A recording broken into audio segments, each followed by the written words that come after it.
Olá, muito bom dia para você que acompanha o canal do Boi nesta manhã de terça-feira. Agora são 7 horas e 26 minutos pelo horário brasileiro de verão. Bom dia, produtor, chegando na sua manhã. Então, desde já para você, um ótimo dia para você pecuarista, para você produtor rural, para você que nos assiste nesta manhã. Confira agora os destaques da edição de hoje. Mercado do boi gordo pressionado com ofertas de compra abaixo da referência. Nós falaremos também com relação ao CODESP, que liberou as exportações de gado bovino vivo a partir do Porto de Santos.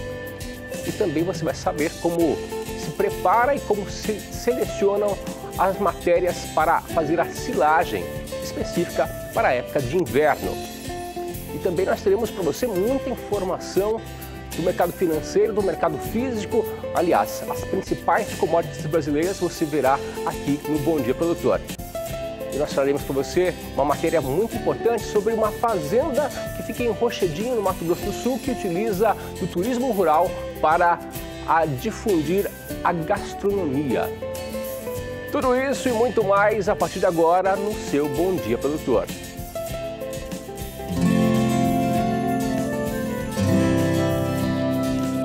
Acorda que o galo já cantou e o sol já vem fazer brotar mais um novo dia.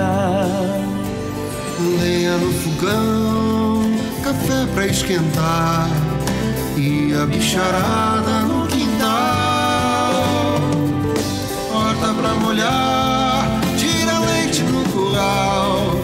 Ali o cavalo tem gado pra campear.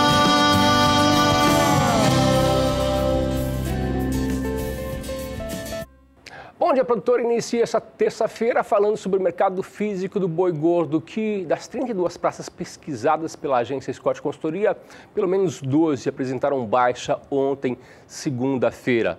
Mas vamos saber como fica o panorama para o Brasil inteiro com a Isabela Camargo, da Scott Consultoria. Isabela, bom dia para você.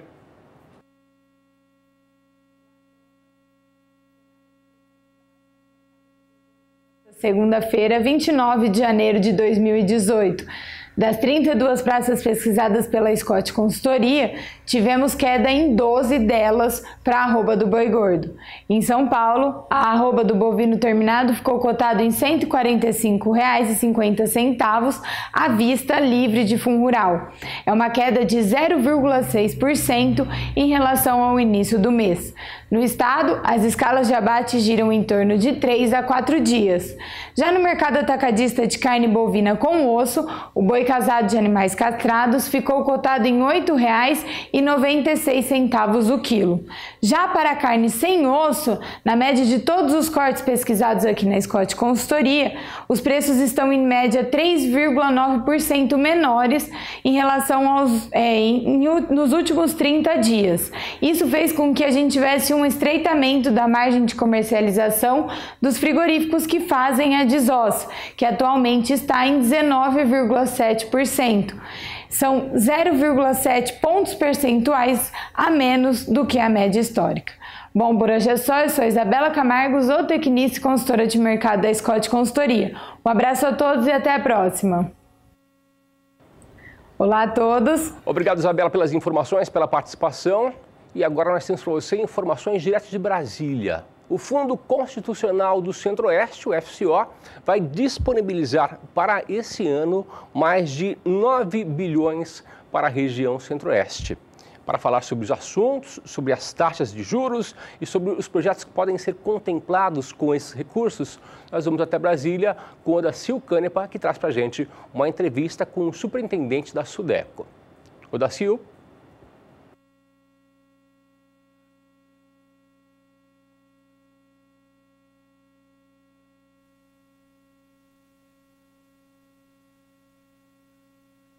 Bilhões de reais para o setor do agronegócio nos estados de Mato Grosso, Mato Grosso do Sul, Goiás e Distrito Federal. Em Brasília, o superintendente da Sudeco explicou os critérios para os financiamentos e também como a entidade vai participar da Campo Grande Expo 2018. Vamos começar falando quais as possibilidades de recursos para os estados da região Centro-Oeste que estão, vamos dizer assim, alocados aqui pela Sudeco.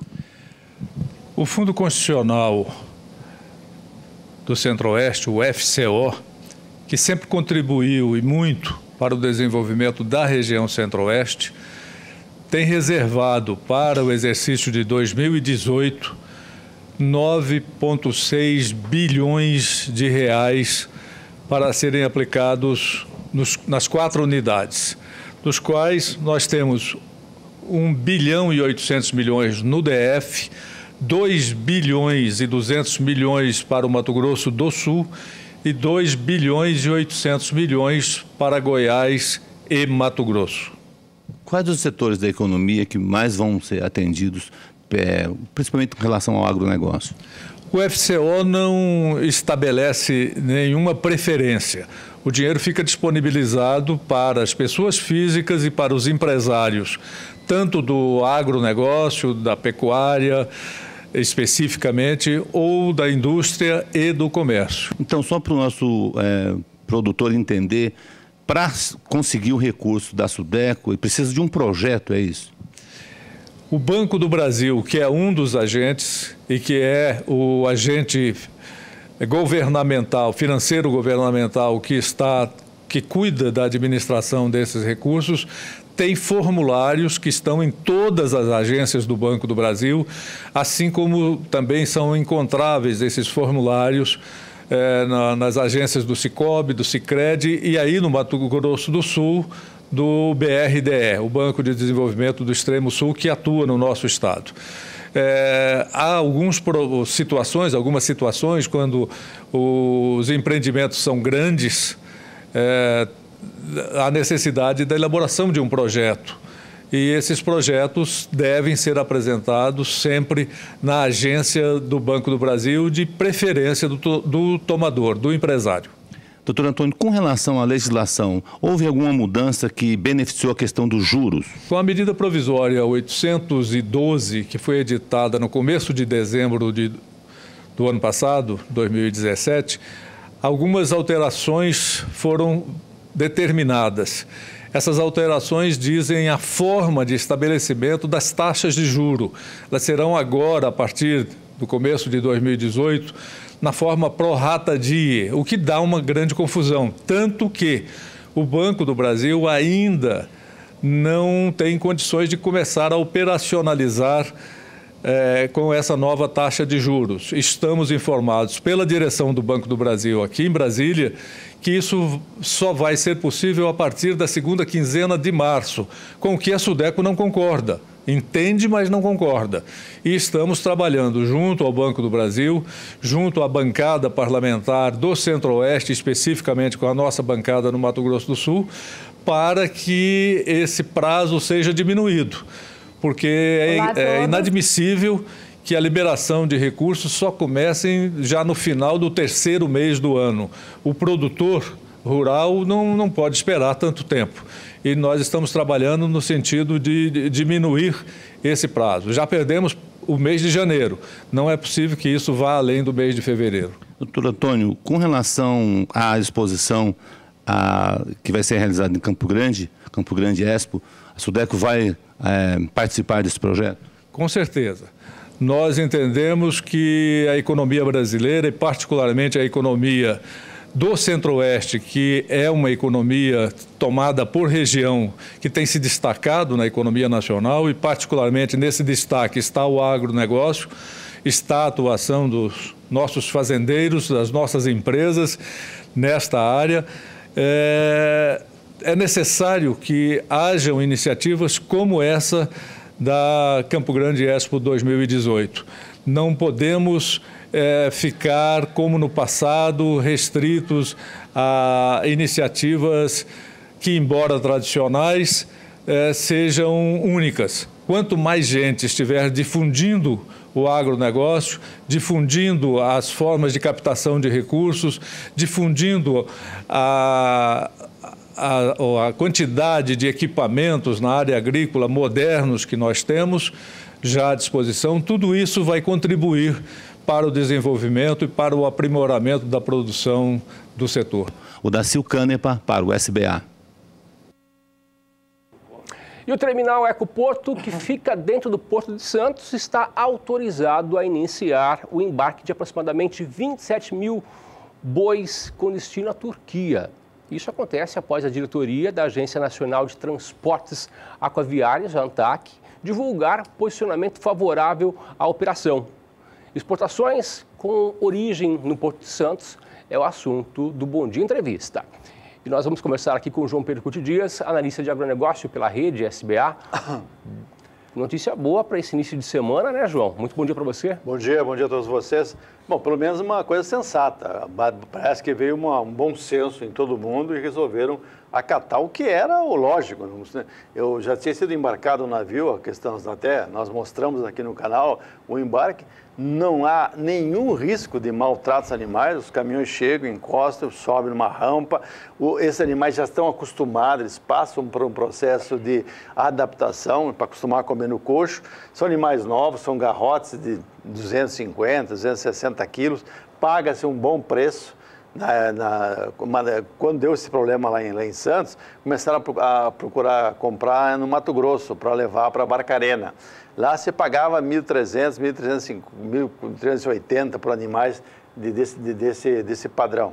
A única coisa que tinha que ter era que ter uma parte tem que ser cruzados com gado europeu, com Angus ou com a outra raça europeia, já que a Turquia uma das condições que eles compram é que seja cruzamento com gado europeu.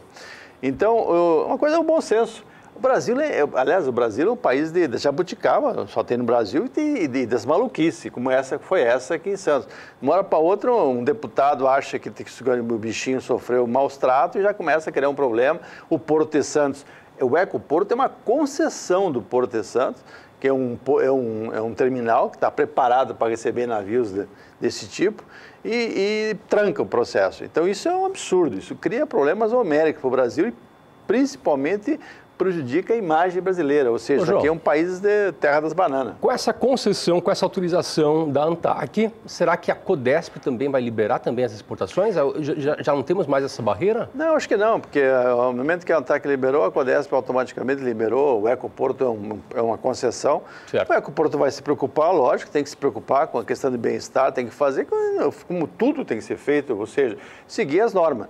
Hoje você tem regras bem claras no transporte de animais vivos no mundo inteiro. Ou seja, há uma legislação internacional que os países cumprem, não apenas por questão questão obrigatória de lei, mas pela questão de bem-estar animal. Ninguém quer que o animal sofra, se prejudique, não, procura fazer melhor. E esses navios que carregam carga viva, são navios adaptados, tem espaço, tem tudo. Prova é que você não tem problema de mortalidade ao longo da viagem, pelo menos a gente não escuta falar que existe problema de mortalidade. Ao contrário, o animal está acostumado a comer no coxo e vai embora. E é um mercado importante. O maior exportador de animais vivos do mundo é a Austrália. A Austrália é um país sério, ao contrário nosso aqui, é um país que leva as coisas no pé da letra. E é o maior exportador. E existem nichos de mercado. Vamos pegar um exemplo agora, Japão. O Japão agora vai começar a comprar carne do Brasil, porque o Brasil vai ter o testado de não existência da fitosa no Brasil. Eles consomem muito uma carne do animal, extremamente uma carne gorda, que é o gado Wagyu. Por que não o Brasil, em algum momento, produzir gado Wagyu aqui, levar ele com 14 arroba, exportar esse animal para que seja terminado no Japão, com toda aquela parafernália, toda aquela questão, aqueles rituais que os japoneses fazem. Por que não? É um grande mercado. E para o criador, a exportação de animais vivos passa a ser um nicho extremamente importante. Eu lembro que no Pará, quando o Pará exportava muitos animais vivos, a diferença de preço entre a arroba do Pará e a arroba de São Paulo era um absurdo, era mais de R$20 por arroba. Ela encolheu, veio para 12. Ou seja, por quê? Porque o produtor sai do brete, ele está embretado. Hoje só tem um comprador, que é um frigorífico, um grupo de frigorífico. A hora que ele tem a opção de vender animais vivos, opa, ele tem uma alternativa, ele vai vender, vai pegar um preço melhor, vai comercializar melhor, o mercado de reposição passa a ter um outro patamar. Então, para a pecuária brasileira, é extremamente importante. E outra coisa, não vem com conversa fiada que isso vai atrapalhar a indústria frigorífica, conversa para boi dormir. Nós exportamos 550 mil animais vivos para um país que abate 38 milhões de cabeça, isso dá 1,5%, um pouco mais de 1,5%. Ou seja, e não é aí o problema. E outra coisa, o criador, que ele tem uma remuneração justa pelo seu animal, o que ele vai fazer? Ele vai investir mais, vai melhorar o seu plantel, vai melhorar as suas vacas, vai alimentar melhor as vacas, vai suplementar esse animal durante o período da amamentação e logo depois da desmama. Para quê? Para poder vender ele mais cedo a um preço bom. Então, é importante isso. E aí um recado que a gente passa para o senhor e para a senhora que estão nos assistindo.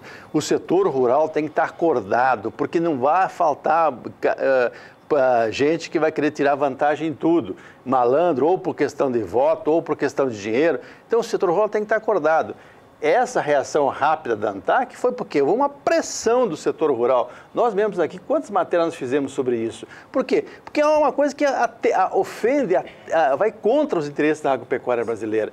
E agora, você tem tantas coisas que o setor tem que se organizar. Dia 9, daqui pouco mais de 10 dias, vai vencer o período que possa o Congresso vetar o projeto de lei que foi promulgado pela Presidência da República com a anuência, com a questão das multas no Fundo Rural. Quem que está acordado para isso? Vocês estão sabendo que o Temer vetou a questão da multa, que a multa veio com 100% de multa em cima do passivo do Fundo Rural? Isso dobra o passivo de todo o produtor rural brasileiro. E quem está brigando por isso? E a data limite é dia 9 de fevereiro. Se o Congresso, numa sessão conjunta entre Câmara e Senado, não derrubarem esse veto, a conta do senhor e da senhora, das cooperativas, das cerealistas, dos frigoríficos, dobra. Porque vem 100% de multa. Uma coisa que não é culpa do produtor.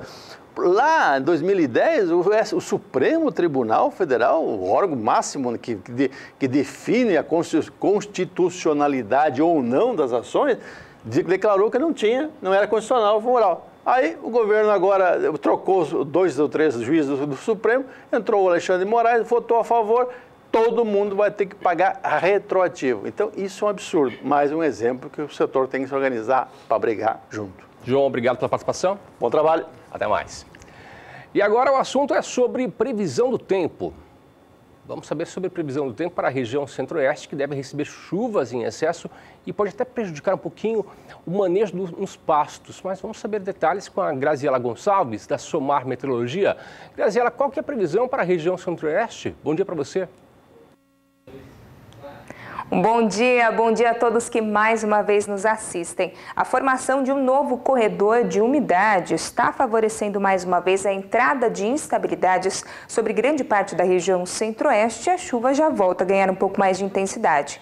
Tanto que ao longo desses últimos dias as chuvas já elevaram bastante os índices de umidade do solo e já no estado do Mato Grosso e parte de Goiás, esse solo segue praticamente saturado, o que dificulta o manejo dos animais. Inclusive nesses próximos dias, a chuva ainda volta a ganhar intensidade, principalmente entre esses dois estados. O acumulado pode até ultrapassar os 70 milímetros. Mas a chuva forte mesmo deve vir no próximo período. A chuva ganha bastante força no centro-norte do estado do Mato Grosso e também em grande parte do centro-norte de Goiás, com acumulados que podem ultrapassar facilmente os 100 milímetros. Já nas áreas mais ao sul, o predomínio vai ser de tempo mais seco e ensolarado e chuvas mal distribuídas. Para o próximo período, ainda temos previsão de alguma chuva sobre o centro-norte do estado do Mato Grosso. Ela deve seguir mais frequente, principalmente nas áreas de divisa, e o acumulado pode até ultrapassar os 50 milímetros por lá. Já no estado de Goiás, acumulados que em torno dos 30 até no máximo 50, e no estado do Mato Grosso do Sul, esse acumulado fica em torno dos 15 milímetros e as aberturas de sol ainda serão maiores. Daqui a pouco eu volto com mais previsão do tempo.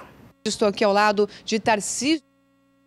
Intervalo comercial, mas voltamos daqui a pouquinho com uma entrevista com o Tarcísio Toneto da Fazenda Perfeita União. Você vai conhecer muito sobre essa propriedade e também falaremos sobre os principais eventos, principais leilões com transmissão aqui pela rede SBA. Voltamos em 2 minutos. Fique por aqui. 7h48 pelo horário brasileiro de verão. Bom dia, produtor, de volta na sua manhã de terça-feira. Desde já, é muito bom ter a sua companhia por aqui junto com a gente. E agora o assunto é sobre leilões, os melhores eventos com transmissão aqui pela rede SBA. Mas falaremos de uma importante propriedade rural que em 2017 passou por um ano desafiador, como todos os pecuaristas passaram, mas em 2017 a Fazenda Perfeita União, Guzerá IT, teve um aumento no faturamento através de leilões, um aumento de 21%. Quem vai falar mais sobre as negociações em 2017 e quais são as perspectivas para esse ano é o Tarcísio Toneto, irmãos Toneto, da Fazenda Perfeita União. Eles falaram com a Juliana Casanato, que você confere agora. Né, dos irmãos Toneto, trazendo também algumas informações. Eu já começo te perguntando, Tarcísio, obrigada pela sua participação aqui conosco, por essa entrevista também. Já começo te perguntando com relação a 2017, essa movimentação dos leilões, também envolvendo muito a economia do país, o agronegócio de forma em geral. Qual que é a sua expectativa? O que você achou desse ano de 2017? Bom, obrigado. Eu que agradeço, Juliana, poder participar. Bom, 2017 foi um ano muito complicado, né? A política, os políticos, com toda essa falta aí de caráter, de estrutura, de planejamento, ela foi totalmente afetada. Para grande surpresa nossa, o agronegócio sobreviveu e está saindo com dificuldades, porque produziu muito, mas teve uma baixa tremenda de preços, mas sobreviveu e continua trabalhando. Eu acho que está dando exemplo para o Brasil, que é um setor onde realmente a gente dá valor para o trabalho, né? Nós tivemos uma valorização de 21% nos touros. Nós tivemos 100% de venda nos remates. Mesmo o gado de corte nosso, mesmo com toda a carne fraca, tudo, no leilão nós fizemos em média R$ 1.500 entre macho e fêmea, bezerro desmamado. Então, graças a Deus, o mercado ele valorizou todo esse trabalho que a gente vem fazendo. Não só com eficiência alimentar, mas aquele de 50 anos atrás. Fazem 15 anos que a gente avalia carcaça com ultrassonografia. Então, hoje também, a pecuária hoje, ela está entendendo, assim como a agricultura, que vai ser obrigada a investir em tecnologia. Né? E vocês vêm fazendo isso com muito esmero, com muito cuidado, né? Sempre se aprimorando e entrando nessa concorrência do mercado. E também priorizando pelo consumidor final, que hoje está mais exigente, né? É isso mesmo. Hoje nós já estamos fazendo geração de avaliação genética para maciez de carne, qualidade de carcaça já fazem 15 anos que a gente vem fazendo. E a nossa proposta é muito simples.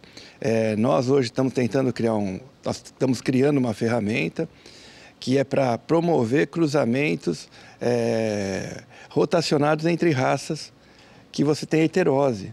E muitas vezes as raças elas se complementam.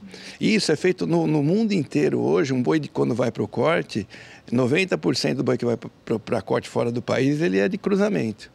Porque usa tecnologia de cruzamento para ter uma heterose, para você ter um resultado maior sem um custo adicional. As fêmeas também que produzem bezerro de corte, praticamente nos países que são autoprodutores de carne, também são fêmeas F1 mestiças.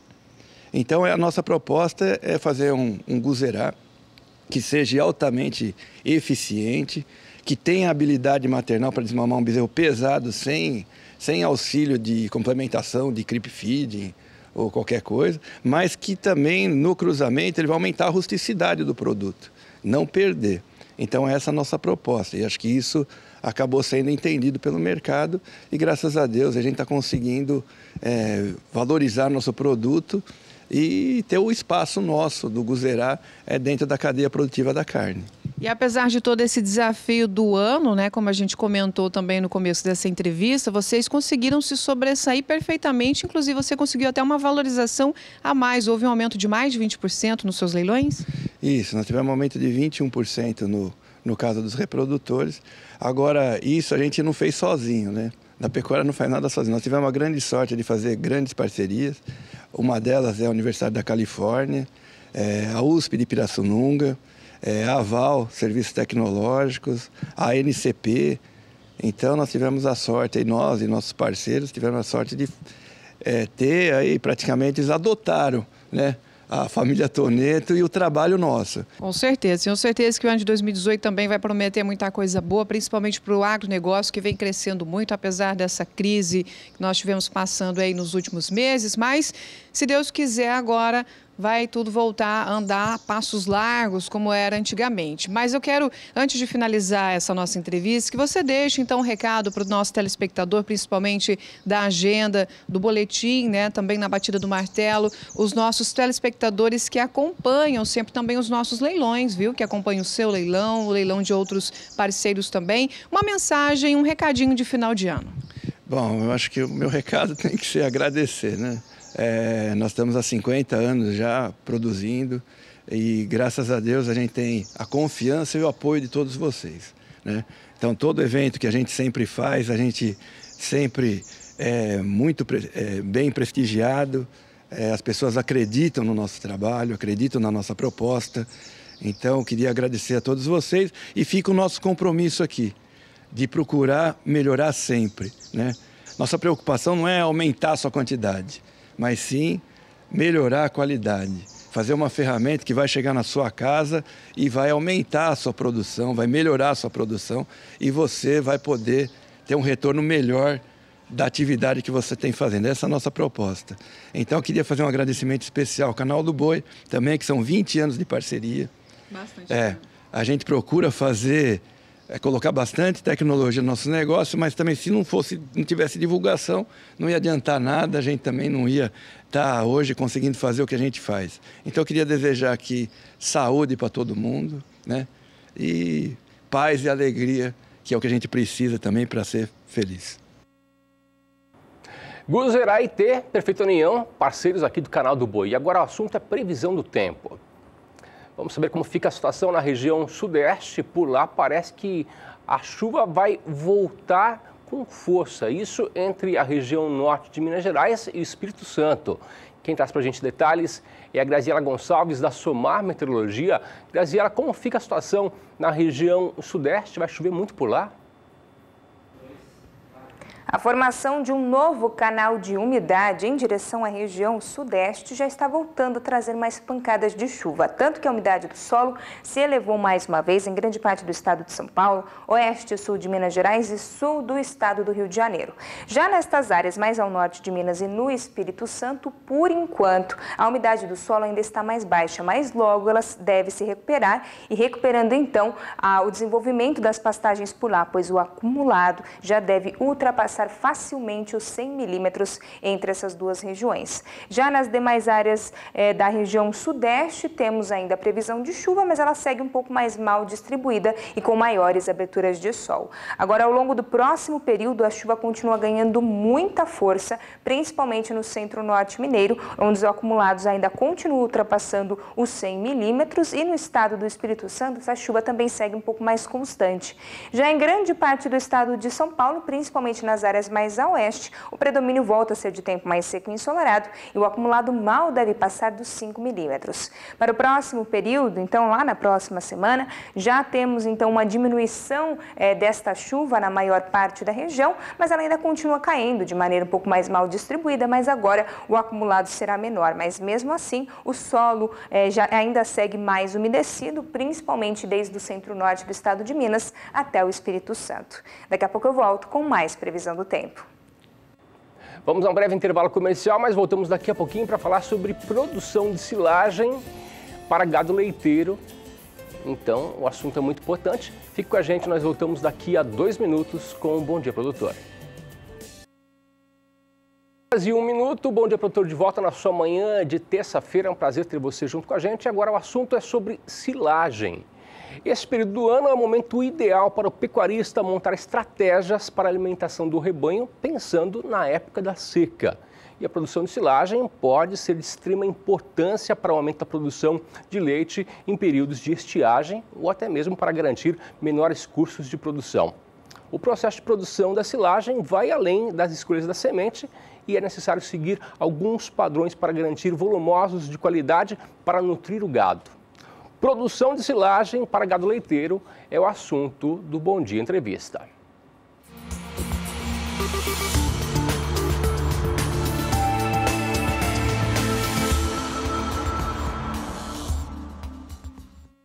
E para detalhar passo a passo como é feita a produção da silagem, estou aqui recebendo o Amarildo Pedro Silva, ele que é zootecnista e proprietário da Coneagro, empresa voltada para a produção de volumosos e silagem de qualidade. Muito bom dia, Amarildo. Bom dia. Um prazer ter você junto com a gente aqui no Bom Dia Produtor. Eu que agradeço. Vamos falar sobre silagem. Essa época do ano é a época mais propícia, né? Porque o produtor já pode se preparando, pode fazer um planejamento estratégico e sabemos que a produção de silagem requer aí um período de planejamento. Estamos no finalzinho de janeiro. Ainda dá tempo do produtor fazer a silagem pensando no inverno? Com certeza. A silagem, ela está no final já de ser planejada. O ideal é fazer ela em outubro, mas ainda nós fazemos a silagem que chamamos de safrinha. Então, aqui no MS é onde nós fazemos todo esse procedimento de ensilagem. Ô, Amarildo, sabemos da sua experiência no assunto, você trabalha já há mais de 14 anos no assunto. E vamos falar aqui para o produtor rural o passo a passo para fazer a silagem. Qual que é o primeiro passo a ser dado pelo produtor rural? O produtor ele precisa fazer o dimensionamento do rebanho dele, para se ele vai dar para leite ou para corte, saber o volume que ele tem de gado, para ele saber o volume que ele vai precisar plantar para produzir a silagem. Vamos imaginar que é um produtor de leite, então ele já tem que começar a pensar nas sementes que ele vai utilizar, qual tipo de silagem que ele vai fazer também. Depois de definido o rebanho, qual tipo de forrageira, qual que é o próximo passo? Ele vai ter que fazer uma análise de solo para saber como que o solo dele se encontra, para saber a viabilidade e também a característica que tem a região dele em questão de chuva e em questão de textura de solo também, se aquele tipo de cultivo que ele vai colocar ali vai ter sucesso. São várias etapas do processo da silagem. Nós estamos vendo imagens ali. Esse momento aí é o momento do corte. E diante dessas imagens aí eu te pergunto, qual que é o corte ideal das partículas para a silagem, o Amarildo? Bom, cada vegetal ele tem um tamanho ideal para ser cortado de acordo com a matéria seca, de acordo com os animais que eles vão ser fornecidos. O milho, por exemplo, se você for fornecer ele para confinamento, ele é uma partícula um pouco menor. O para leite, para vaca de leite, é um pouquinho maior, para essa fibra já fazer um efeito de fibra efetiva dentro do rumo do animal também. E o sorgo é parecido com o milho, o capim já é um pouquinho maior, de 2 a 3 centímetros, o milheto um pouquinho maior também.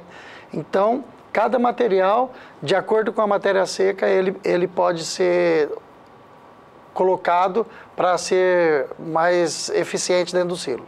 Nós estamos vendo as imagens de todo o processo de produção da silagem, também tem um processo de compactação e entre os processos existe também a inoculação. Para que serve a inoculação e quando que é necessário fazer a inoculação, Amarildo?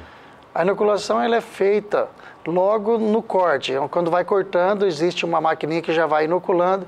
É uma bactéria que é colocada para ajudar a baixar o pH da silagem, a consumir o oxigênio que tem dentro do silo. E nisso vai aumentando as bactérias boas, que são para a fermentação. E isso daí abaixa o pH e deixa uma fermentação dentro do silo ideal para a conservação desse alimento. Então a inoculação deve ser feita no momento do corte? No momento do corte, isso daí é feita a inoculação no momento do corte.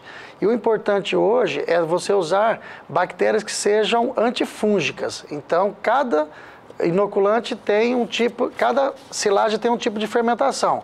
E o mais importante é, pós abertura do silo, é a proteção do painel do silo por essas bactérias antifúngicas. Todo o processo de preparação da silagem é bem específico, né? São vários processos que o produtor tem que seguir passo a passo, senão pode até perder a silagem. Certo. Na hora da compactação, quais os pontos mais importantes que o produtor deve prestar mais atenção? Principalmente no na matéria seca que está cortando o material. Se ele tiver mais seco, você tem que cortar ele um pouquinho menor. Se ele tiver mais úmido, você tem que cortar um pouquinho maior para dar uma melhor compactação. E também dimensionar o peso que vai em cima da silagem. Então a silagem, você tem que calcular de acordo com o que está chegando o material, mas é muito simples fazer esse cálculo. É mais ou menos assim, em torno de 40% do que está chegando na silagem, você tem que ter 40% de peso de trator em cima do silo. Então, se estiver chegando 1 tonelada por hora, você tem que ter pelo menos 400 quilos compactando em cima do silo. Aí ele vai dar uma boa compactação. Então, tem que ter um peso também ideal em cima do silo para que compacte da melhor forma. Peso de máquina. Então, vamos ser mais na realidade. Se você está colhendo 10 toneladas por hora, chegando o material 10 toneladas por hora dentro do silo, você tem que ter um trator de pelo menos 4 toneladas em cima do silo compactando. Quanto mais pesado, melhor. Ele tem que ser adequado de acordo com a silagem que está chegando. Entre o processo do corte até a abertura, existe um período. E qual o período ideal para que esses nutrientes não se percam? Existe esse período ideal? Existe, assim, se você estiver precisando da silagem urgentemente, você pode abrir o silo qualquer hora. Certo. Mas o processo de fermentação, você usando um bom inoculante, ele leva em torno de 14 dias para as forragens. Para as silagens de grão úmido, é um pouquinho maior. E também existe assim, quando você coloca o material dentro do silo, você, para melhor digestibilidade do amido, em torno de 50 dias, melhora a digestibilidade exponencialmente. Então, quando você abre um silo no próximo ano, possivelmente, se ele foi bem conservado, a silagem estará melhor do que a desse ano que você fez. Vamos imaginar que ele fez o corte, ele fez a compactação, fez a inoculação, só que ele não colocou no silo.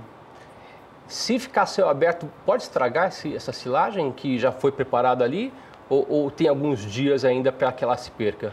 Não, essa silagem, toda silagem cortada no dia, ela tem que ser colocada no mesmo dia dentro do silo. Mesma coisa, depois que ela foi colocada dentro do silo, ela tem que ser retirada e fornecida no mesmo dia. Esse período que o inoculante dá de proteção de parede de silo é quando ele ainda está no silo. Depois de retirado, ainda tem que ser fornecido no mesmo dia. Logicamente que a gente deve entender que são vários processos e, logicamente, que muitos produtores devem fazer algo errado e devem até perder esse material. Quais os maiores erros cometidos pelos produtores que fazem a silagem, Amarildo?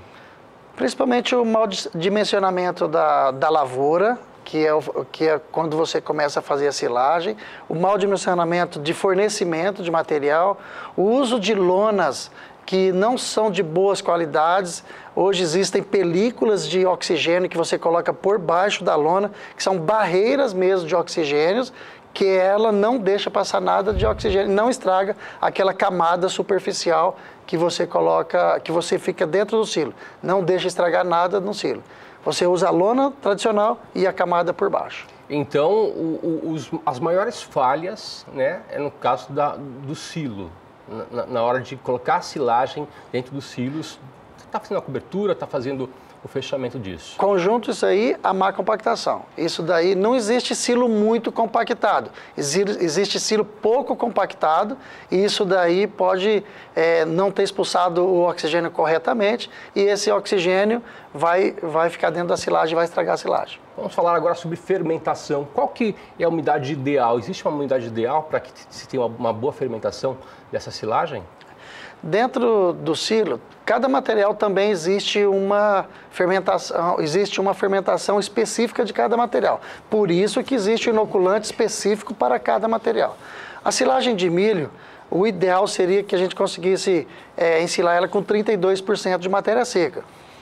Só que normalmente o pequeno produtor, ele não consegue, ele tem uma máquina pequena que ela colhe devagar. As automotrizes até que conseguem. Então, se você conseguir entre 32% e 35% de matéria seca, o amido já vai estar totalmente formado. Quando você vai para uma silagem de milheto, por exemplo, a matéria seca dela já é um pouco menor. Você pode ficar em torno de 28% até 30% de matéria seca na silagem de milheto. É umidade boa para você ensilar. Tem algum detalhe que você queira deixar aqui para o produtor rural que pretende fazer a silagem para o período de seca desse ano? Você acha que tem algum assunto que a gente deixou de detalhar aqui para quem nos assiste? Na realidade, o processo de ensilagem, ele não é difícil, só existe um pouquinho de protocolo para você fazer, é uma coisa muito fácil. A gente trabalha com isso faz tempo e perdemos pouquíssima silagem. O que acontece é que, às vezes, no meio do processo, o produtor pode quebrar a máquina, pode chover, aí às vezes o funcionário fica doente e aí pode atrasar mais. Quanto mais rápido você fechar a silagem, melhor. A gente trabalha ela em forma de rampa, desde o início já para ir fechando ela todo dia. Isso daí é uma dica que pode ser muito boa para o produtor. Perfeito. Conversei aqui com o Marildo Pedro da Silva, ele que é zootecnista e também proprietário da Coneagro, empresa que é voltada para a produção de volumosos e silagem de qualidade. Marildo, mais uma vez, muito obrigado pela participação aqui no Bom Dia Produtor. Obrigado, eu que agradeço. Tudo de bom. E agora o assunto é com relação à previsão do tempo. Vai chover na região centro-oeste, também existe chuva prevista para a região sudeste, mas o sul do país parece que vai faltar chuva por lá. Quem traz para a gente as informações é a Graziela Gonçalves, da Somar Meteorologia. Ô, Graziela, vai faltar chuva na região sul do país? Conta para a gente. Na região sul do país, por enquanto, por conta da formação do canal de umidade, grande parte das instabilidades perderam força por lá. Porém, as últimas chuvas foram constantes e com grande volume acumulado, e é por isso que o solo segue praticamente saturado, desde o norte do estado do Rio Grande do Sul até grande parte do estado do Paraná. Por outro lado, a campanha gaúcha acabou recebendo pouca chuva, e é por isso que a umidade do solo por lá está mais baixa, e ao longo desses próximos dias, a situação pode se agravar um pouco mais. O tempo volta a ficar bem seco e ensolarado em grande parte do estado gaúcho, também grande parte de Santa Catarina. Continua até chovendo um pouco sobre o Paraná, mas o predomínio mesmo vai ser ainda de aberturas de sol e a chuva que cair será mal distribuída e terá menor volume acumulado. Agora, para o próximo período, ainda vamos ter previsão de chuvas mal distribuídas e a expectativa será de tempo seco mesmo, principalmente sobre o estado do Rio Grande do Sul. Essas chuvas que caírem principalmente no leste de Santa Catarina e Paraná tendem a vir mais para o finalzinho da tarde e seguem mal distribuídas, com acumulados que mal passam dos 15 milímetros. Agora, para o próximo período, a chuva deve retornar para a maior parte da região, mas mesmo assim ainda segue muito mal distribuída e o acumulado mal deve passar até de no máximo 30 milímetros apenas no leste do estado de Santa Catarina. Daqui a pouco eu volto com mais previsão do tempo. E a Graziela Gonçalves volta daqui a pouquinho para falar mais sobre previsão do tempo. Já já nós teremos previsão para a região norte e também para a região nordeste. Hora de intervalo comercial, nós vamos a um breve intervalo comercial. Voltamos daqui a pouquinho para falar sobre a BRS Piporã, que foi um lançamento da Embrapa em 2017. Você terá detalhes daqui a pouquinho aqui no Bom Dia Produtor. Fique com a gente. 8 horas e 17 minutos pelo horário brasileiro de verão. Bom Dia Produtor de volta na sua manhã de terça-feira. E agora o assunto é sobre forrageiras e cultivares específicas para fazer a plantabilidade de pastos. Específicas para a produção de pastos, na verdade, essa é a palavra correta. Eu estou aqui recebendo o Guilherme Beretta da GM Pasto, que vai contar para a gente sobre quais são as forrageiras mais indicadas nessa época do ano. Guilherme, muito bom dia. Bom dia, Antônio. Bom dia a você que nos acompanha.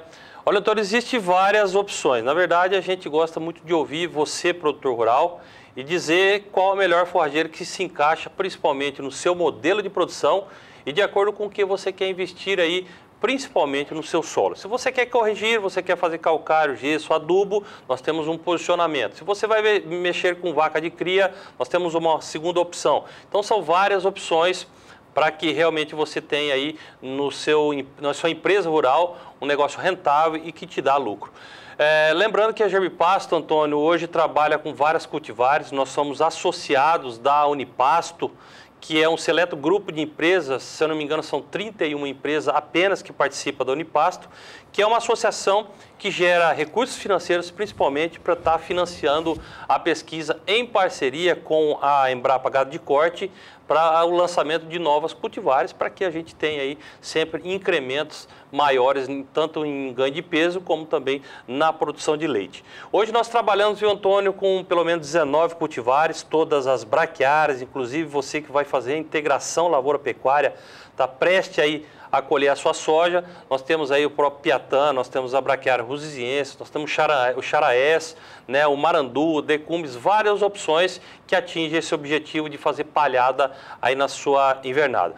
Em contrapartida, nós temos também você que deseja intensificar alguma área da sua propriedade. Olha, Guilherme, eu vou fazer um investimento pesado em correção de solo. Nós temos os pânicos, e todos sabem que os pânicos são capins bastante produtivos, principalmente durante o verão, durante a época da chuva.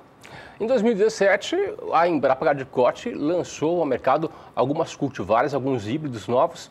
E essa parceria que vocês têm com a Unipasto garante também a venda desse produto? Exatamente, são desses, como todos os 31 associados, a Embrapa, ela fornece sementes para a reprodução dos materiais que são lançados aí a cada ano ou a cada 2 anos. Ano passado, 2017, você lembrou muito bem, Antônio, nós tivemos aí a grata surpresa de 2 novos lançamentos, que é a braquiária híbrida e Piporã, a primeira braquiária híbrida lançada pela Embrapa Gado de Corte. E talvez o grande ponto forte desse material é justamente a resistência a todas as cigarrinhas, inclusive a marranarva, que é a cigarrinha da cana e que muitas vezes instalada numa pastagem causa um dano muito grande. E também para os pânicos, né? O pânico Quênia, também o segundo pânico híbrido lançado pela Embrapa e que traz como ponto forte a qualidade de forragem.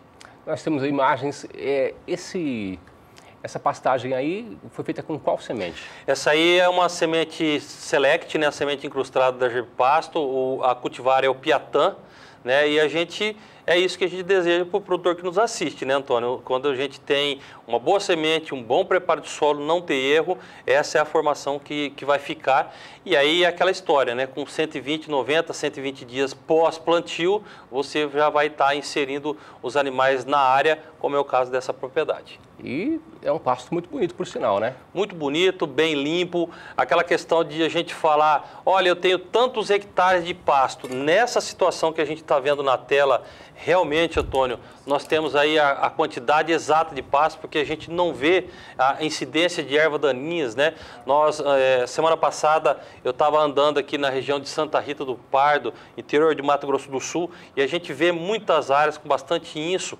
E aquela história quando a gente fala, olha, eu tenho uma invernada de 100 hectares, mas quando a gente vai dimensionar essa conta, a gente tem apenas 50 hectares disponível para pastejo para os animais. Olha, vamos dar uma olhada numa matéria que a gente trouxe, exatamente feita na Embrapa Gado de Corte, e que fala das novas cultivares e a importância, principalmente, de você adquirir as sementes de uma empresa idônea. Dá uma olhada aí.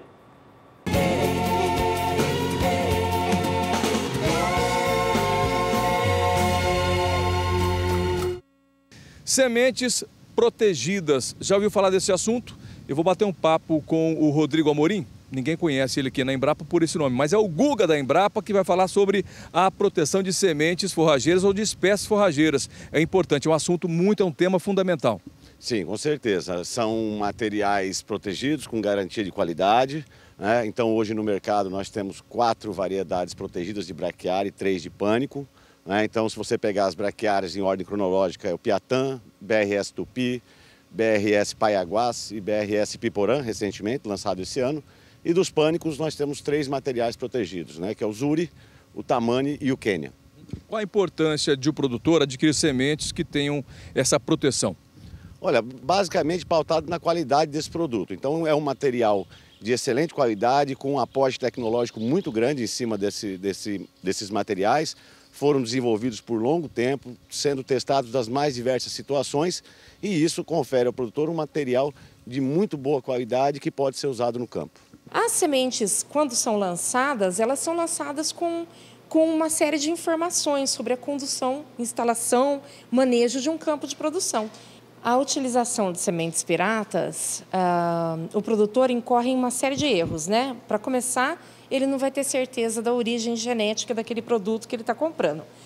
E, via de regra, uma semente pirata não passou pelos outros trâmites de fiscalização, escapou. Então, não vai estar obedecendo à legislação e às instruções que informam o mínimo necessário para a comercialização de uma semente forrageira.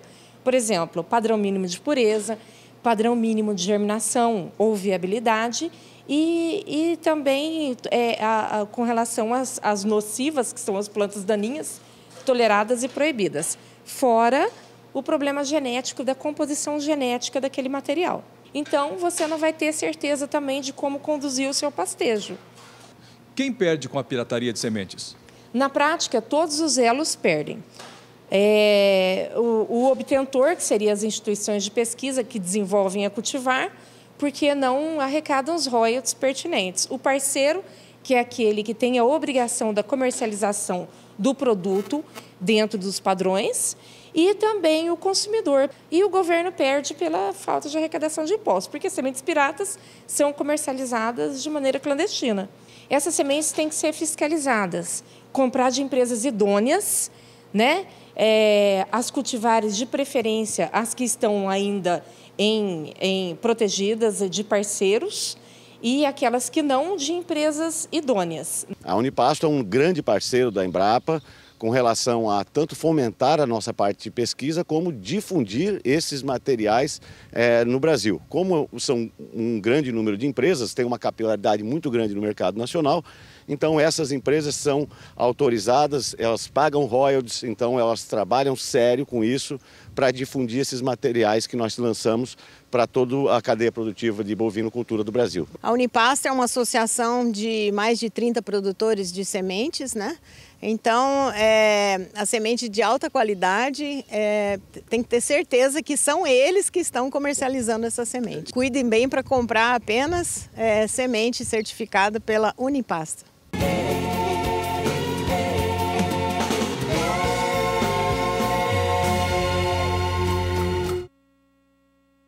Olha, também o ponto interessante dessa reportagem, Antônia, é justamente a doutora Jaqueline da Embrapa Gado de Corte falando da importância e dos prejuízos que você pode ter ao adquirir semente de empresas que não seja afiliada da Unipasto. Né? Isso tem todo um aparato técnico que antecede a venda final do produtor rural e, sem dúvida nenhuma, quando você escolhe uma dessas 31 empresas, você está escolhendo uma empresa que tem todo esse amparo e aí tudo isso vai traduzir em boa formação da sua pastagem. Olha, meu amigo, não perca a oportunidade, entre em contato agora mesmo com a Germipasto, a melhor empresa de semente de pastagem do mercado nacional, e para você adquirir a sua semente, basta entrar em contato nos telefones que aparecem aí na sua tela. Operadora 67 3389 6700 e também 0800 647 0050. Se você quiser mais informações sobre as cultivares produzidas e comercializadas pela Germipasto, você obtém aí no nosso endereço eletrônico, o germipasto.com.br. Lá nas mídias sociais, tanto no Facebook como no Instagram, você também acompanha fotos e alguns pequenos vídeos de eventos que a Germipasto participa. E diga-se passagem, os principais eventos a Germipasto está presente aqui no território nacional. E lá no YouTube, você já sabe, você tem um acervo muito grande de vários vídeos, casos de sucesso, VDTech Plus, VDTech Multi, enfim, todos os produtos da Germipasto. Antônio, é com você. Guilherme, obrigado pelas informações, pela participação. Obrigado, um grande abraço. Até amanhã. E agora o assunto é sobre turismo rural. Vamos conhecer uma propriedade que fica em Rochedinho, aqui em Mato Grosso do Sul, que faz do turismo rural um ponto de encontro para a gastronomia. Vamos conhecer mais detalhes na reportagem de Rosa Cabral. E o nosso passeio é aqui no sítio Harmonia, que fica em Campo Grande, no Mato Grosso do Sul, que tem um sistema diferente do turismo rural tradicional. Abre somente aos domingos e tem uma capacidade para aproximadamente 50 pessoas. Bora?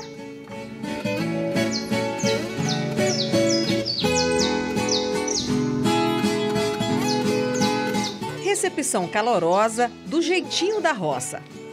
E pouco a pouco o povo da cidade vai chegando. A reserva tá ali no caderno do Anderson. Ele é o dono do sítio.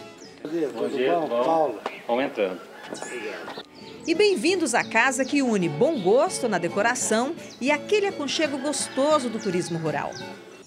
Lembra um pouco da infância da gente, né? A rusticidade, né? E é aliado assim ao bom atendimento que é do Anderson, né? Então é muito bom assim uma manhã agradável assim passar com a família aqui. Descansa um pouco, depois volta, toma mais um cafezinho. O café da manhã é uma fartura. Tem chipa, sopa paraguaia, que na verdade é um bolo, pão caseiro, geleia, doce de leite, queijo e por aí vai. Encantando as visitas, né, Gabriela? O que me encantou mais foi a comida, realmente, né? E eles preparam tudo com tanta delicadeza, com tanto carinho e são produtos que são bem frescos, sabe? E o arroz carreteiro? Uma delícia também, o quebra-torto, né? Eles tiram sua fome e tem um prato bem regional, né? Eles usam uma carne, se eu não me engano, uma carne seca, né? O quebra-torto é o prato principal do café. E é bom mesmo. Tá muito bom. Terceiro prato que eu já tô comendo e não quero parar. Tá certo, João Vitor. Um café da manhã tipicamente pantaneiro dá nisso, né? E é comum nas fazendas do Mato Grosso do Sul, que é acompanhado com ovo frito. Muito bem-vindo também no paladar do João Pedro. Gostoso. Tem um franguinho, um arroz, um ovinho, queijinho do meu irmão, arroz caipira. Arroz da roça, o ovo, né? O queijo, o leite, né? Tudo natural, é muito bom. Eles gostam de comer tudo, então comida diferente então é mais fácil ainda. E como começou essa história de café na roça? O Anderson comprou o sítio para morar no sossego de um cantinho tranquilo e em paz. Gestor financeiro e com formação em gastronomia, aqui e ali recebia os clientes em casa, que por sua vez, eles começaram a visitar o sítio para conhecer a criação de cabras, por curiosidade mesmo. E nessas visitas, né, esporádicas, eu servi um leite de cabra, o queijo de cabra. Depois comecei a servir um cafezinho, porque eu queria tratar bem. E pensei, por que não agregar valor nisso, né? E não deu outra. Um bom negócio surgiu. No roteiro, a visita ao criatório das anfitriãs, as cabras, também está na lista. A pessoa não sabe o que significa esse elemento aqui. O animal. O animal ou a vegetação. Porque eles vão lá no restaurante, está na hora. Só que isso daqui, ele não sabe quanto tempo leva para chegar lá. E dependemos disso. O investimento inicial foi em 17 matrizes e um reprodutor. As raças, com aptidões para carne e leite, vieram de Minas Gerais. Hoje, o número de animais está aí na casa de 60. E a produção leiteira, que é servida no café da manhã, também é comercializada.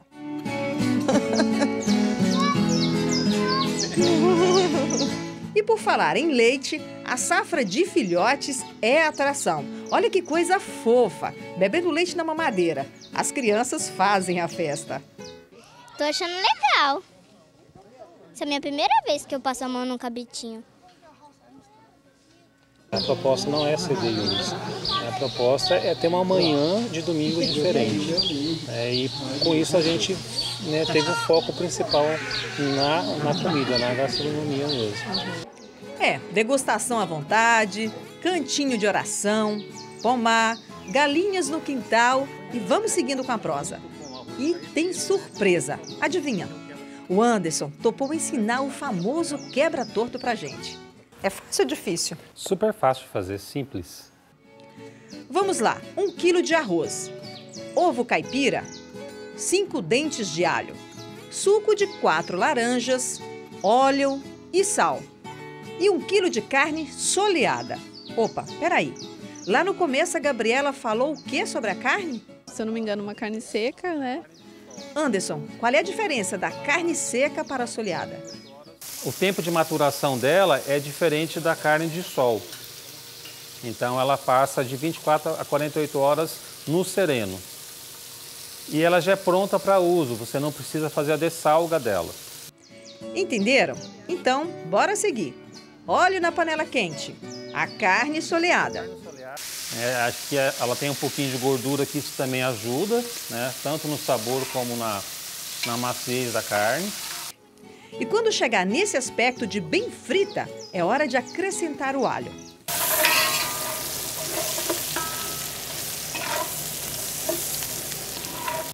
Alho dourado, entra o suco de laranja. Então ele vai ajudar na maciez da carne e na coloração do arroz também, na finalização do arroz. O suco também serve para ajudar a soltar a borra que fica no fundo da panela, que dá a coloração no arroz. Bem passado, vamos colocar a água fervendo. Tapa a panela, em média, meia hora de fogo. Pronto, hora de fritar os ovos. Servidos? Nossa equipe sim. E aí, Paulo? Suspense. Muito bom. Cadiel? Muito bom, Anderson. Valeu mesmo, hein? Obrigado. E aí, Rosa? Ai, isso de comer rezando que tem o pecado da gula, meu povo, olha, vale a pena, ó. Faz aí, ó, muito bom. Tchau, tchau, obrigada. Obrigada, Anderson. Valeu. Até a próxima. Nada.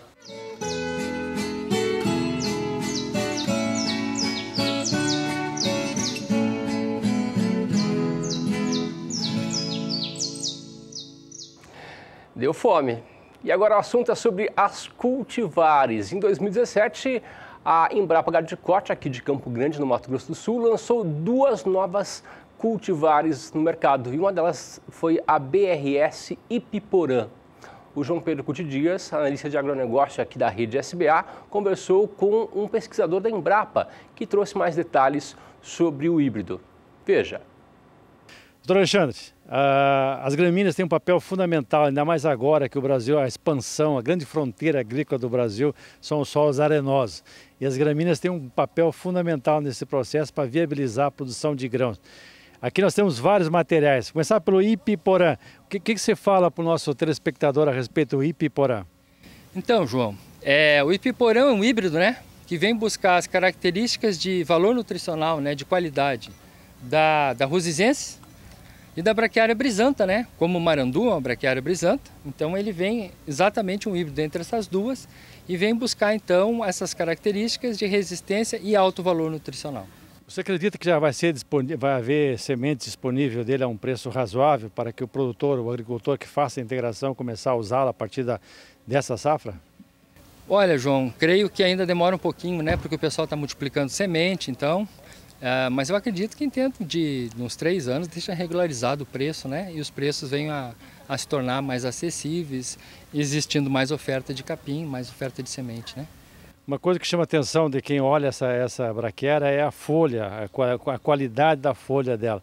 Para quem trabalha com integração e coloca gado, passa a ser um negócio extremamente importante, e o teor de proteína na folha dela.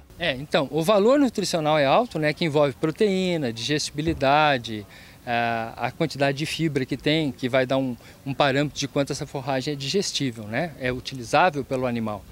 Mas eu gostaria também de retomar uma coisa que tu falou, que é extremamente importante, que é em relação à gramínea viabilizando em áreas de solos arenosos. Por quê? Porque a gramínea cobre o solo, né?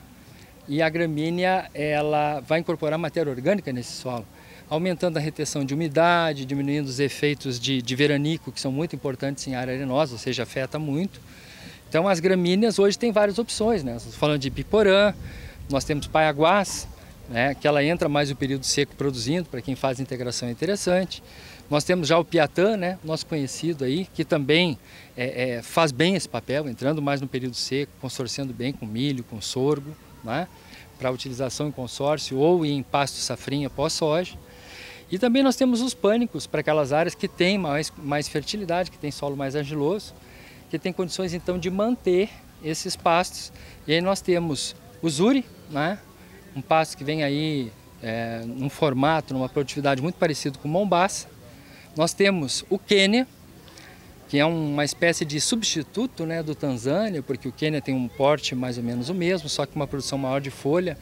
É um dos pânicos mais produtivos que tem, das cultivares novas.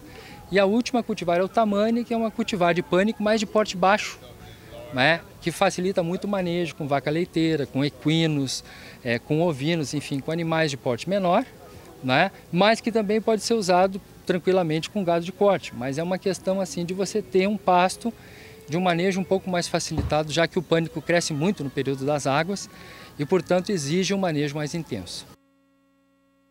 Faltando 20 minutos para as 9 horas da manhã, vamos a um breve intervalo comercial. Voltamos daqui a pouquinho com informações direto da B3 Brasil Bolsa Balcão, informações em tempo real para você. E também daqui a pouco teremos para você um case de sucesso quando se fala em sucessão familiar. Fique com a gente, nós voltamos em 2 minutos. 8 horas e 42 minutos, bom dia, produtor, de volta na sua manhã de terça-feira. E agora o assunto é sobre sucessão familiar, que foi um dos assuntos mais comentados aqui no Bom Dia Produtor em 2017. Você vai recordar agora uma entrevista que a Elaine Valdez fez com a Camila Teles, que é uma jovem que é um caso de sucesso quando se fala em sucessão familiar. Veja. E o assunto é sucessão familiar. E olha, a cidade não janta se o campo não planta. Essa é uma frase dita por uma jovem apaixonada pelo agronegócio brasileiro de apenas 24 anos. E essa história de sucesso é o que você vai ver nos próximos minutos no Bom Dia Entrevista.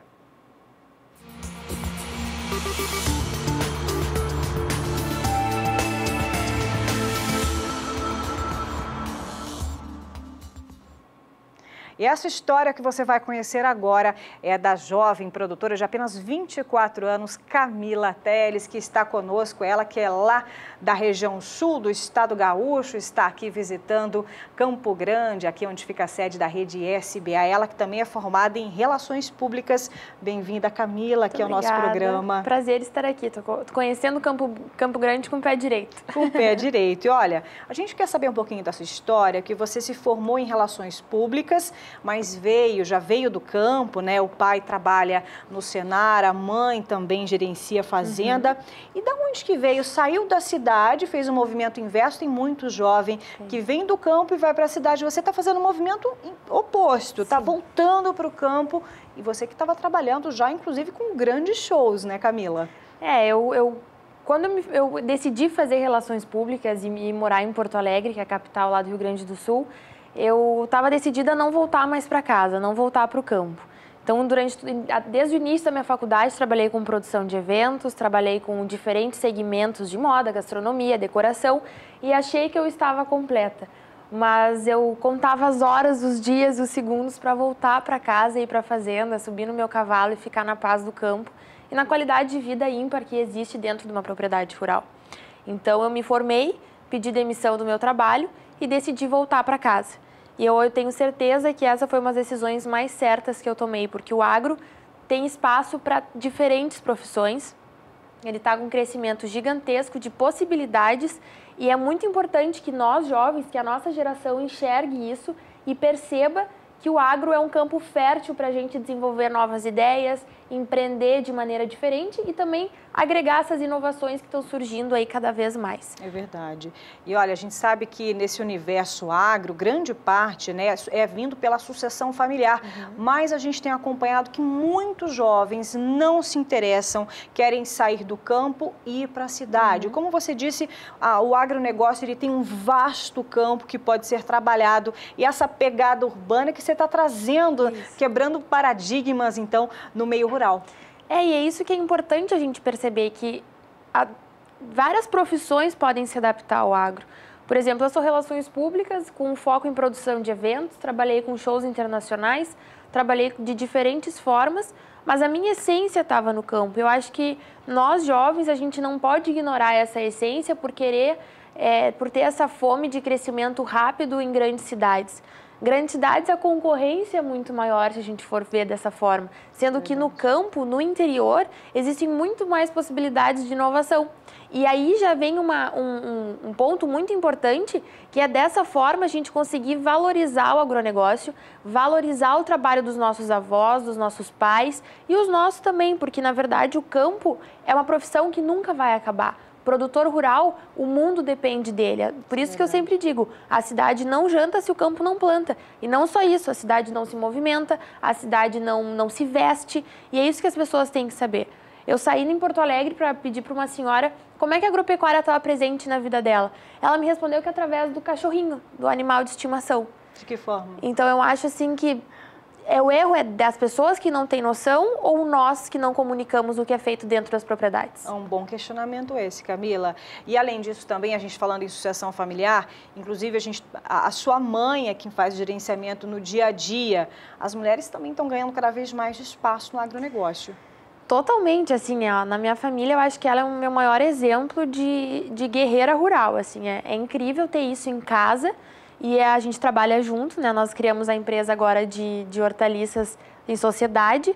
Então, percebe que antigamente era o meu avô e o meu pai que tomavam conta da propriedade. Hoje somos eu e a minha mãe. Mãe e filha. Mãe e filha. E eu acho que está funcionando muito bem. O meu pai, como ele trabalha na cidade, em Porto Alegre, e vem só o final de semana para casa, a gente toma conta. Minha mãe é formada em enfermagem e adaptou, fez pós em agronegócio. E agora a gente está trabalhando em conjunto, tocando a fazenda, duas mulheres que são apaixonadas pelo setor.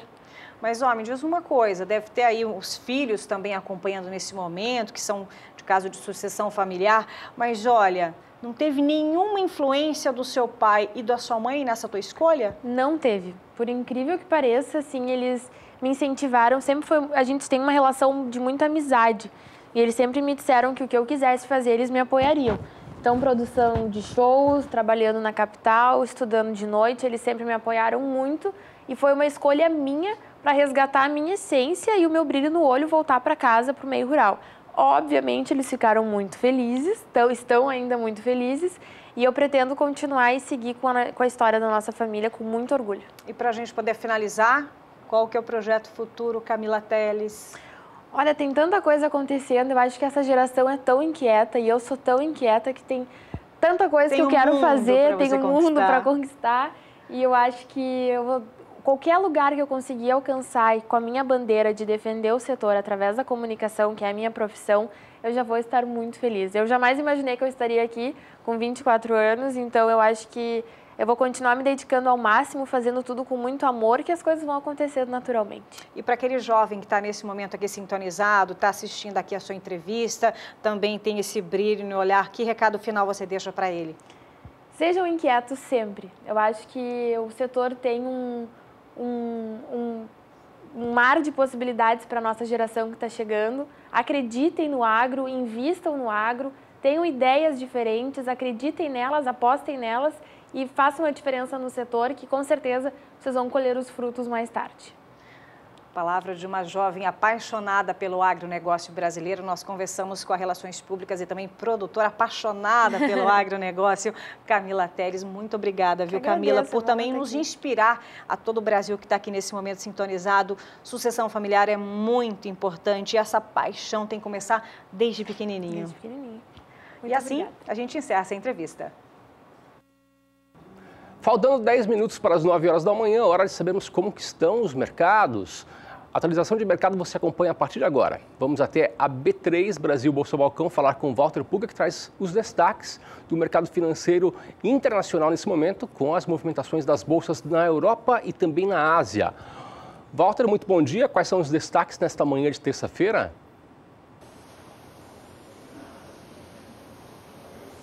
Bom dia a você, Antônio, bom dia a todos. Bom, destaque é o noticiário que dá conta, aliás, comunicado feito ontem pelo Ministério da Agricultura, de que haverá recursos do Banco Interamericano de Desenvolvimento, o BID, para sanidade animal e sanidade vegetal no Brasil.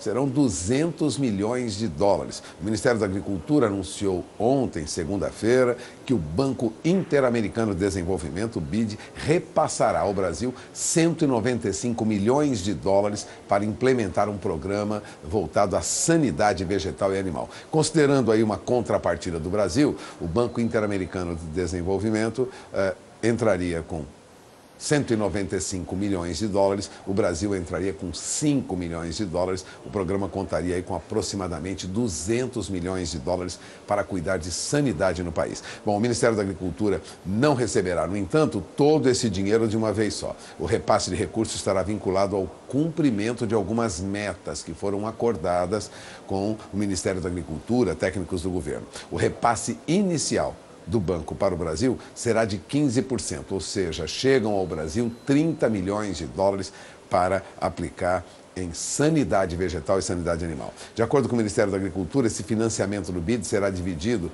sendo 80 milhões de dólares para o controle e erradicação de pragas vegetais e de doenças animais, e outros 80 milhões de dólares para a melhoria nos serviços prestados pela defesa agropecuária, pelos técnicos que cuidam da defesa agropecuária. Pelos termos desse acordo firmado com o BID, outros 35 milhões serão destinados para o fortalecimento do Sistema Brasileiro de Vigilância e Emergências Veterinária, implantação também daquele parque tecnológico em defesa agropecuária, daquele centro regional de avaliação de risco, ou seja, é preciso que o Brasil invista muito em sanidade animal e sanidade vegetal, e esses recursos chegam agora do Banco Interamericano de Desenvolvimento.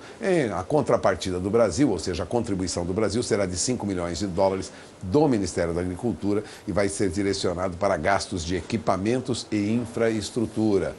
De olho na informação, porque esse recurso chega e deve resultar, se bem aplicado, em resultados positivos, né? Deve resultar em dados positivos, em proteção, em defesa sanitária para quem trabalha com agricultura e para quem trabalha também com pecuária.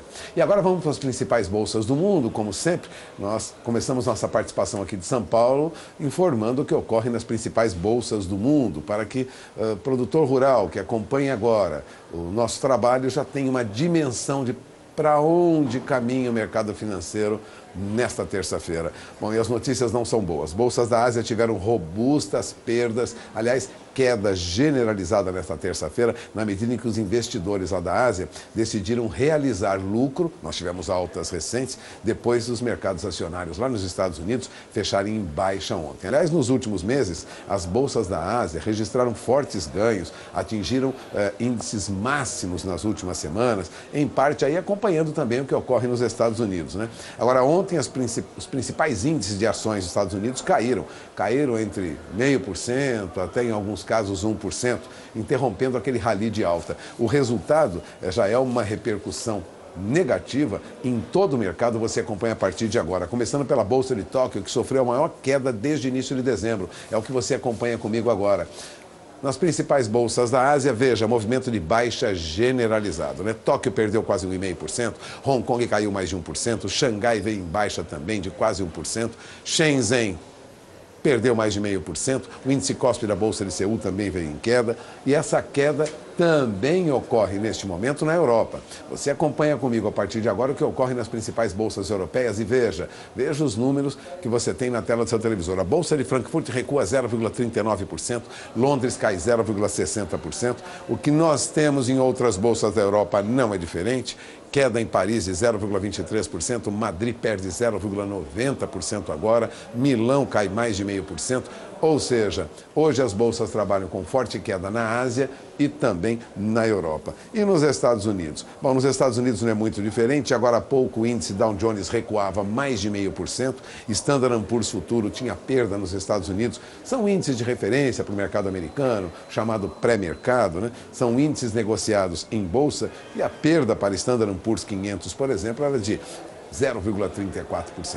Então, o que nós temos é um movimento negativo no mercado que deve contaminar também o Brasil hoje. Não deve ser diferente o comportamento da nossa bolsa aqui. Aliás, ontem a nossa bolsa chegava a perder mais de 1% na parte da tarde, né, por volta das 16 horas, 17 minutos, 16h30, antes das 17 horas. Mas encerrou com este número que você tem no painel. Nossa bolsa encerrava ontem aos 84.698 pontos, vinha com uma queda de quase 1%, acompanhava o que ocorria também fora do Brasil, em outras bolsas. Nós tivemos uma realização de lucro, ela é natural, segundo alguns analistas, e até boa, depois da alta que o Bovespa já teve neste mês. Mas é uma realização pontual, quem aguarde ainda a continuidade dessa alta e a expectativa de que nós tenhamos nosso índice Bovespa perto de 90 mil pontos ainda no mês de fevereiro. Aliás, informação já amplamente divulgada ontem. Mas hoje, com bolsas em baixa, a perspectiva ainda é de mais uma baixa também aqui no nosso índice Bovespa. E quanto ao dólar? Bom, o dólar subiu ontem, passou de R$ 3,16, em alguns momentos chegou à faixa de R$ 3,17. No fechamento, veja, o dólar ontem subia 0,79%, terminava aos R$ 3,16 mais 60, é o que você tem na tela fechamento de ontem, veja, pouco antes das 17 horas, dia 29, e daqui a pouco nós teremos a retomada das negociações aqui, você acompanha com o Bom Dia Produtor o que ocorre no mercado neste momento. Em poucos minutos, começa a operação aqui e você será informado sobre o desenrolar dos negócios logo nesta manhã. Agora eu retorno o sinal para Campo Grande. Antônio. Obrigado, Walter, pelas informações, pela participação. Walter Puga, daqui a pouquinho está de volta com mais informações para você, direto da B3 Brasil Bolsa Balcão. E agora o assunto é sobre o Rio Grande do Sul, que é um dos maiores produtores de uva do país. E é tempo de colheita das parreiras lá no Rio Grande do Sul. O estado produz 750 mil toneladas de uva e, logicamente, que nós teremos mais detalhes para você a partir de agora, numa reportagem especial com a Annelise Nicolodi. Veja.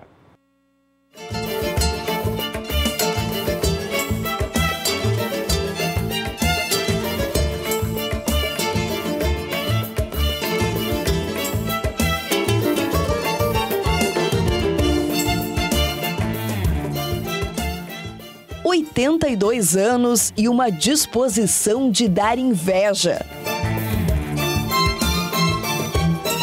Nono, o que lhe dá a vitalidade para continuar colhendo uva aos 82 anos? Isso é muito. A gente, como se diz, vontade de trabalhar na parreira e também muita polenta, vinho. Seu Ângelo percorre os parreirais da propriedade em Bozano, no noroeste do Rio Grande do Sul, acompanhando a colheita da uva. Aliás, acompanhando só não. A cada safra ele faz questão de participar dessa tradição de família. Eu não gostei disso, né? Lidar em parreira, né? Ensinou o filho também? E o filho também. Ensinei ele a trabalhar em parreira, né? O Nono, como patriarca da família chamado pelos italianos, foi o grande incentivador dos filhos. Atualmente, Gelson é quem cuida do parreiral, que ocupa 1 hectare. Veja que é 1 hectare de parreira e tem uma boa rentabilidade. Nesse sistema, nós estamos aqui numa região agrícola, temos um problema sério que é o herbicida, né? E nesse sistema aqui protege praticamente 100% dos herbicidas. Então, se tornou viável para nós nesse sentido, né? Há 3 anos, um projeto desenvolvido pela Emater modernizou a propriedade e as videiras passaram a ser cobertas. É praticamente uma estufa. A tela ao redor mantém os pássaros longe da fruta. A cobertura plástica protege da geada forte, dos temporais de granizo e as plantas recebem água na medida certa, já que se desenvolvem melhor com o clima seco. E ainda tem mais benefícios. Com o sistema de cobertura, o produtor conseguiu reduzir em mais de 90% a aplicação de fungicida. Os cachos ficaram mais uniformes e a uva ainda mais doce. Antigamente a gente não tinha esse sistema de cobertura e a aplicação de fungicida era muito grande, de 8 a 10 aplicações de fungicida, sendo que na época da maturação da uva, o clima não favorecia, chovia muito, a gente perdia de 50% a 60% da produção. Então a cobertura veio nos trazer esse benefício, né? Qualidade em termos de uva e uma uva totalmente orgânica, sem aplicação de fungicida ou inseticida. A gente nota também aqui o ambiente extremamente limpo, né? Como é que tu consegue esse ambiente? Aqui é feito no inverno semeado aveia ou azevém para cobertura e após isso é feito apenas uma roçada. Não é usado herbicida nenhum, apenas a roçadeira para evitar justamente para não prejudicar a parreira. Os 1.500 pés produzem em média 12 toneladas de uva. A maior parte da produção é vendida em natura para uma cooperativa. Mas ainda tem muita gente que vem até aqui buscar a fruta fresquinha, colhida na hora. 70% eu coloco no mercado e 30% é vendido direto ao consumidor. Inclusive, eles preferem vir buscar a uva no parral, ajudar a colher e ver a qualidade da uva, né? As variedades Niágara Branca e Rosa, Isabel Precoce e Violeta ocupam 70% da área. Elas foram as que melhor se adaptaram ao clima da região. Mas o produtor está sempre em busca de novas tecnologias e logo vai implantar um sistema de irrigação, garantindo ainda mais qualidade para essa fruta, que não está só no passado dos colonizadores, e sim no futuro de muitas gerações.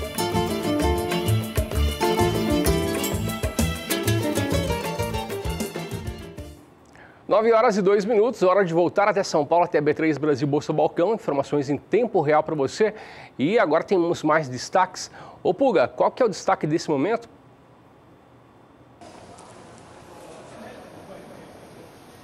Olha, o que nós temos é uma divulgação de noticiário da Agência Estado dando conta de que os recursos livres que são emprestados ao produtor rural à taxa de juros de mercado, ou seja, não são subsidiados, né, são recursos obtidos diretamente ao banco, terão uma relevância maior no financiamento da safra deste ano, segundo o superintendente de agronegócios do Bradesco, Rui Pereira Rosa. Ele comentava com jornalistas da Agência Estado que os grandes produtores terão de buscar agora outras linhas ou papéis no mercado, como o CRA, por exemplo, aquele certificado de recebíveis do agronegócio, ou mesmo o CDCA, que é o certificado de direitos creditórios do agronegócio. Resumindo, os grandes produtores terão que procurar alternativa, mesmo já de olho no Plano Safra, com algum subsídio do governo, porque essa será mesmo uma tendência. Aliás, a tendência é de que a oferta de crédito no Plano Safra com juros equalizados pelo governo seja cada vez mais restrita. Segundo o superintendente de agronegócios do Bradesco, isso acompanha aquele ajuste fiscal que o governo está fazendo nas contas, né, nas contas da União. O governo tem sinalizado que não haverá mais abundância de dinheiro e que o dinheiro irá preferencialmente para o pequeno e para o médio produtor.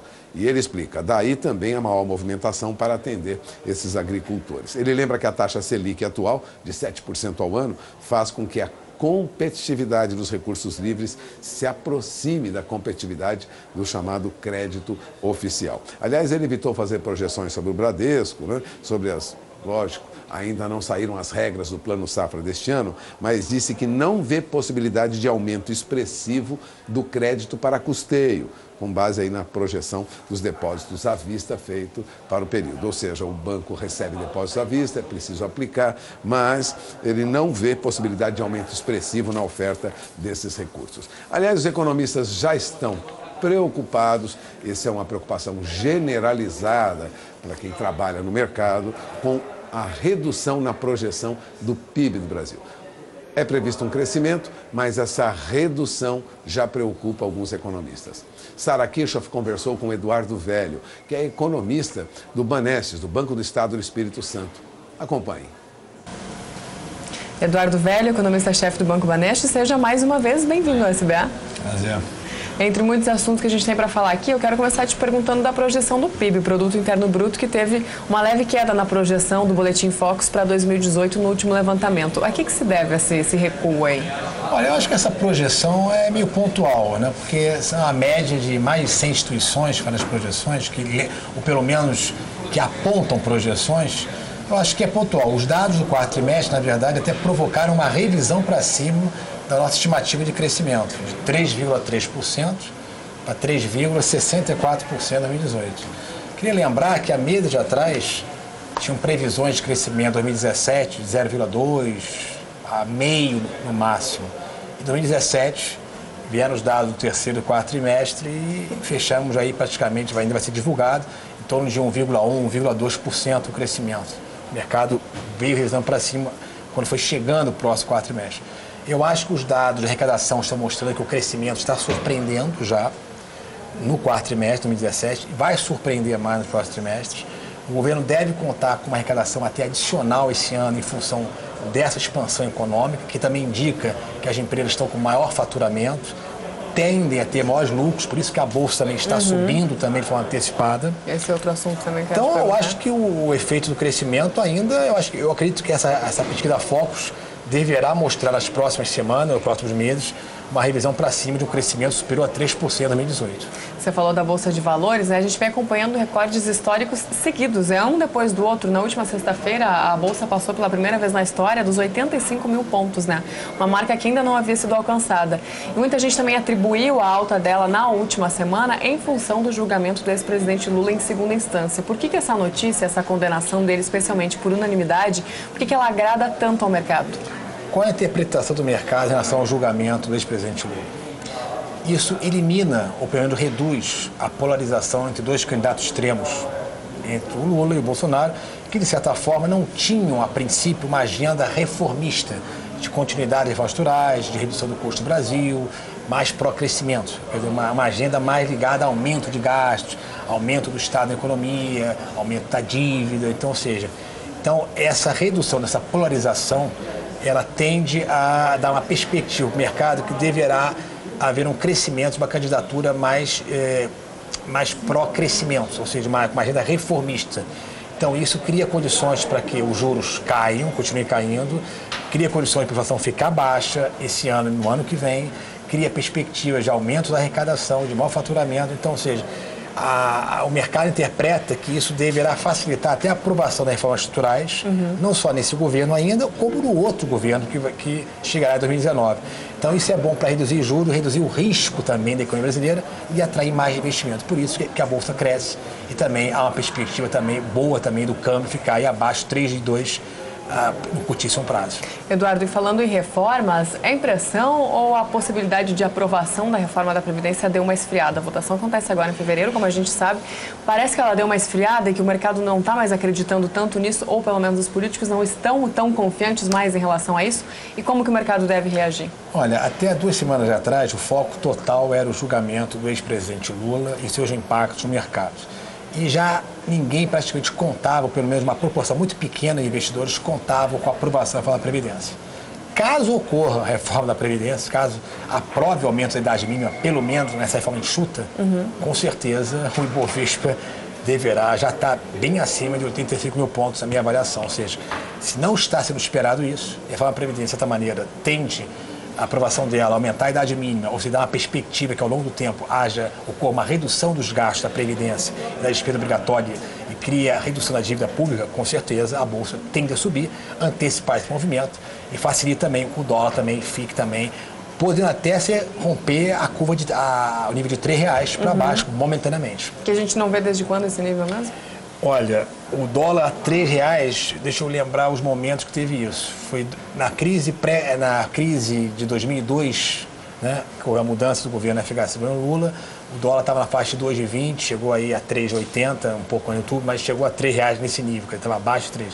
Então, quer dizer, é um nível de dólar que há 10 anos que a gente não está vendo aí uma situação de forma mais previsível do câmbio também, que de certa forma facilita também a atração de investimentos. Quer dizer, o problema não é se o câmbio está subindo ou está caindo. A questão é a seguinte: qual é a previsão do câmbio, ou seja, qual é a previsibilidade, a sustentabilidade de um juro baixo, de uma inflação baixa, de um câmbio estável. Eu acho que isso, as condições de crescimento estão dando isso, e me parece que o mercado está antecipando esse movimento. Sim. Eduardo, no caso de não aprovar, o que a gente pode esperar aí do mercado, considerando que parece que hoje essa é a possibilidade mais provável? Isso já está sendo considerado, ou seja, a não aprovação não vai ter tanto impacto negativo de mercado. Ou seja, poderá haver até uma realização de lucros na Bolsa, você vender os papéis só para realizar lucro, mas eu acho que o viés de alta da Bolsa só seria realmente revertido se houvesse um crescimento, por exemplo, de candidatos que têm uma agenda anti-reformas, que aparentemente não é o caso. A tendência dos maiores candidatos é uma maior abertura da economia, uma agenda mais ligada ao aumento do emprego, mais ligado ao aumento da produtividade, controle das contas públicas, o comprometimento com o Banco Central independente, com a previsibilidade da inflação. Então, me parece que pode haver uma redação pontual do mercado. Não vejo como tem tanto impacto, o mercado já precificou isso e a Bolsa continua subindo. Ou seja, mesmo com a postergação da Previdência no final do ano passado, para cá, a Bolsa saiu de 60 mil para 80 mil, mais de 80 mil pontos. Então, assim, é sinal que já houve um certo incorporação que a presidência pode ser postergada, mas o próximo presidente ele vai ter que colocar isso na agenda e vai ter que aprovar. É como se fosse um tempo e estamos também tendo um efeito de crescimento que ajude também, de certa forma, a reduzir o déficit primário de 2018. Eduardo, o mercado também fala em redução para a projeção da taxa Selic, né? Isso deve realmente acontecer durante esse ano? Considerando que ela já baixou, né? O mercado já está totalmente precificado que o cupom, ou seja, a decisão de política monetária do Banco Central de fevereiro, deverá reduzir aí em 0,25 pontos para 6,75. Isso já está dado. A dúvida é se março ele continua recuando. Na nossa avaliação do Manesch, a projeção do IPCA de 4,3%, que está até acima do mercado, nossa projeção, dá a margem para o Banco Central continuar reduzindo os juros até 6,5% até março. Então, ou seja, há um espaço técnico para reduzir juros, por quê? A economia está crescendo, mas a capacidade ociosa, ela está ociosa a economia ainda. Ou seja, vários setores estão crescendo, mas estão ainda muito abaixo de sua ocupação plena do fator trabalho, fator capital. Então, você pode crescer sem pressão inflacionária. Então, esse é o melhor dos mundos. Então, as projeções, tanto do Banco Central como do mercado, tanto 2018 como 2019, estão abaixo da meta central. Então, logo, não há por que o Banco Central não continuar reduzindo os juros, na minha avaliação, podendo, em algum momento, talvez no final de 2018 ou início de 2019, ter um pequeno aumento de juros para cumprir a meta central. Mas não é o fim do mundo. Você aumentar os juros de forma moderada, você está sinalizando que, eu estou preocupado em manter a inflação baixa ao longo do tempo. Isso facilita o quê? Ao investidor ficar com mais crédito em relação ao Brasil. Ou seja, o Brasil está sendo bem gerido em termos de política econômica. Tá certo, Eduardo. Mais uma vez, obrigada pela sua participação e pelos esclarecimentos. Obrigada. Então, esse foi Eduardo Velho, economista-chefe do Banco Banestes, e nós voltamos ao programa. Como você vê, a previsão aí é de um crescimento de PIB menor do que o esperado, mas a perspectiva no mercado de capitais é de avanço, ou seja, a Bolsa deve rumar aí aos 90 mil pontos. Se isso é um indicativo positivo para a nossa economia, uma confiança na nossa economia, é esperar para conferir, né? Ou uma especulação de mercado que acompanha o que ocorre lá fora também. Por isso, de olho na informação. Antônio, daqui a pouco eu volto com mais informações aí para falar de café, de boi gordo. É com você. Obrigado, Walter, pelas informações. Então, daqui a pouco nós vamos voltar até São Paulo, até a B3 Brasil Bolsa Balcão, onde teremos atualização de mercado com relação às principais commodities brasileiras. Vamos a um breve intervalo, voltamos daqui a 2 minutos. Bom dia, produtor, na reta final, e agora temos para você informação com relação à previsão do tempo para a região nordeste do país. O interior nordestino volta a ganhar chuva com força. Isso melhora as condições das pastagens. Mas quem traz para a gente detalhes é a Graziela Gonçalves, da Somar Meteorologia. Graziela, conta para a gente a situação do interior nordestino, como fica.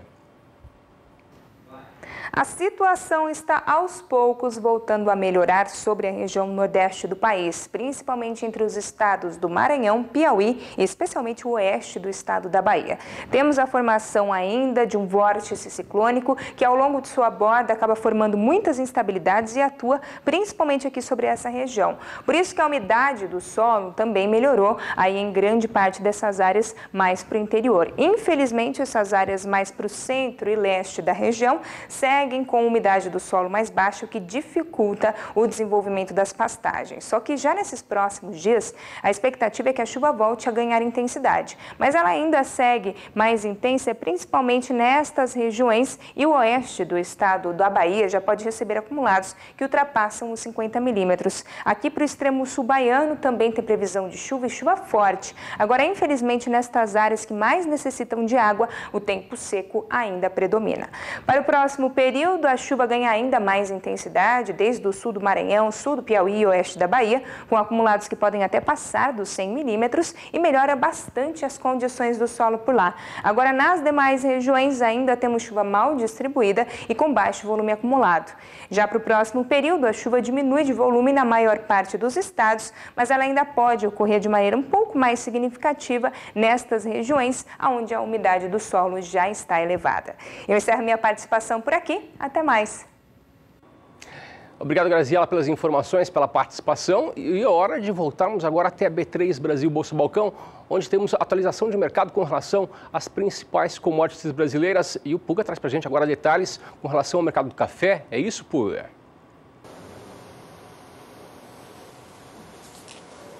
É isso, Antônio. Vamos, como sempre, começar pelo mercado do café. Agora, 9 horas e 19 minutos, no horário de Brasília. Lembrando antes que ontem café fechava em leve baixa, segundo algumas agências, porque o dólar estava mais forte frente ao real. Portanto, houve uma correção no mercado, segundo algumas agências, com o preço do café para baixo, já que o dólar subiu. Mas em algumas outras agências, isso estaria vinculado aí a uma realização de lucros. O café teve alguma recuperação de preço na semana passada e ocorreu uma queda no mercado de petróleo. Isso teria provocado essa baixa no mercado de café. Lembrando que o café, assim como outras commodities agrícolas, sofre a influência do mercado futuro como um todo, né, de commodities metálicas, né, cobre, alumínio e principalmente influência do mercado de petróleo. Os grandes fundos de investimento mudam a aplicação de seus recursos dia sim, dia não, e isso vai alterando o mercado de commodities agrícolas. Agora, resumindo, o que nós tivemos ontem foi baixa para o mercado do café em Nova York e também na Bolsa de Londres, né? Acompanhando outros mercados, em Londres também ocorreu uma queda. Lógico, foi uma queda menor no mercado futuro de café arábica, mas foi uma baixa. Baixa também que atingiu o mercado brasileiro, né? Aqui na nossa Bolsa nós também tivemos uma queda. Queda de até 70 centavos de dólar por saca em alguns vencimentos, no mínimo uma queda de 45 centavos de dólar por saca. Isso, lógico, o mercado futuro. Agora, o que ocorre no mercado físico? No sul de Minas Gerais, café arábica bebida boa, com 15% de catação, é negociado na faixa de R$ 445 a saca. Mais ou menos o mesmo preço praticado também no Cerrado Mineiro. Cerrado Mineiro até tem uma média um pouco mais alta, R$ 450 a saca, segundo Safras e Mercado. Café arábica Rio tipo 7 da Zona da Mata de Minas Gerais, tome nota, cafeicultor, é negociado aí já na faixa de R$ 410, R$ 405 a saca. Até que uma média um pouco acima do que nós víamos em dias anteriores. Porque recentemente, café chegou a ser negociado lá até na faixa de, na região da Zona da Mata, até na faixa de R$ 400 a saca. Agora uma leve alta. Agora o CPEA constatava uma outra baixa para café arábica no estado de São Paulo. É o que você confere comigo agora. O CPEA apontava que, em média, café arábica era negociado a R$ 443,88 a saca, uma baixa de 0,17%, o que traz a queda neste mês, encerrando o mês, baixa de 0,63%. Para café arábica no indicador CPEA.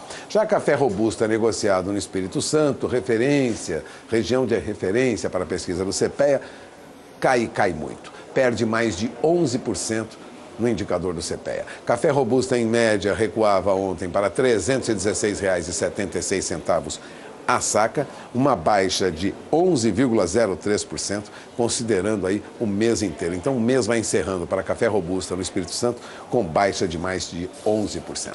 Neste momento, nos principais mercados em bolsa, você acompanha a partir de agora o comportamento dos preços do café. Você tem na tela do seu televisor o movimento de café arábica no mercado futuro de Nova York, uma queda de 15 até 20 pontos. Café arábica negociado para março cai para $1,24 por libra peso, chegou a operar a $1,25, mas veja, vem em queda, é uma queda leve, é verdade, mas é uma baixa, né? O mercado trabalha com queda para café arábica, aliás, nos outros vencimentos também. Contrato para maio cai para $1,27 por libra peso, contrato para julho recua também para $1,29 por libra peso. Mercado trabalha café arábica para setembro em Nova York é $1,31 por libra peso. Entre os contratos mais curtos é o que ainda mantém cotação acima de $1,30 por libra peso, como você tem na tela do seu televisor. Em baixa café arábica de novo nesta manhã lá em Nova York. Em Londres, o mercado também cedia ontem, a queda lá foi mais acentuada. Veja agora o que ocorre na Bolsa de Londres, porque café robusta, negociado na Bolsa de Londres para janeiro, recua mais, ou melhor, sobe agora, depois de um recuo acentuado ontem, recupera parte das perdas de ontem. Café para janeiro a $1.782 por tonelada, sobe agora 1,77%, ganha $31 por tonelada, mas o mercado, na verdade, faz uma rolagem de posições. Muitos negócios com contrato futuro de janeiro, que encerram agora, né? As negociações encerram hoje, e é o que acontece entre hoje e amanhã, e o que acontece é uma movimentação rumo a outros vencimentos. Por isso, março a 1.760 dólares a tonelada sobe pouco, sobe 3 dólares por tonelada. Contrato para maio a 1.743 dólares a tonelada sobe também 3 dólares por tonelada. Veja que nada leva de novo o café robusto à faixa de 1.800 dólares a tonelada, mesmo com as altas que nós estamos vendo neste momento. Portanto, o mercado reage em Londres, mas timidamente, não recupera as perdas de ontem. E aqui na B3? Na B3, depois da baixa de ontem, de até 70 centavos de dólar por saca, veja o que ocorre nesta manhã. Aqui na B3, os primeiros negócios, com o mercado futuro de café arábica, mostram tendência de baixa para o contrato de setembro, que é o mais longo, mas estabilidade para o contrato de março. O volume de negócios muito pequeno, contrato de março mantém 157 dólares e 30 centes a saca, contrato de maio fechava ontem a 154 dólares e 65 centes a saca, julho a 150 dólares e 95 centes a saca, ainda não há negociação, mas setembro recua.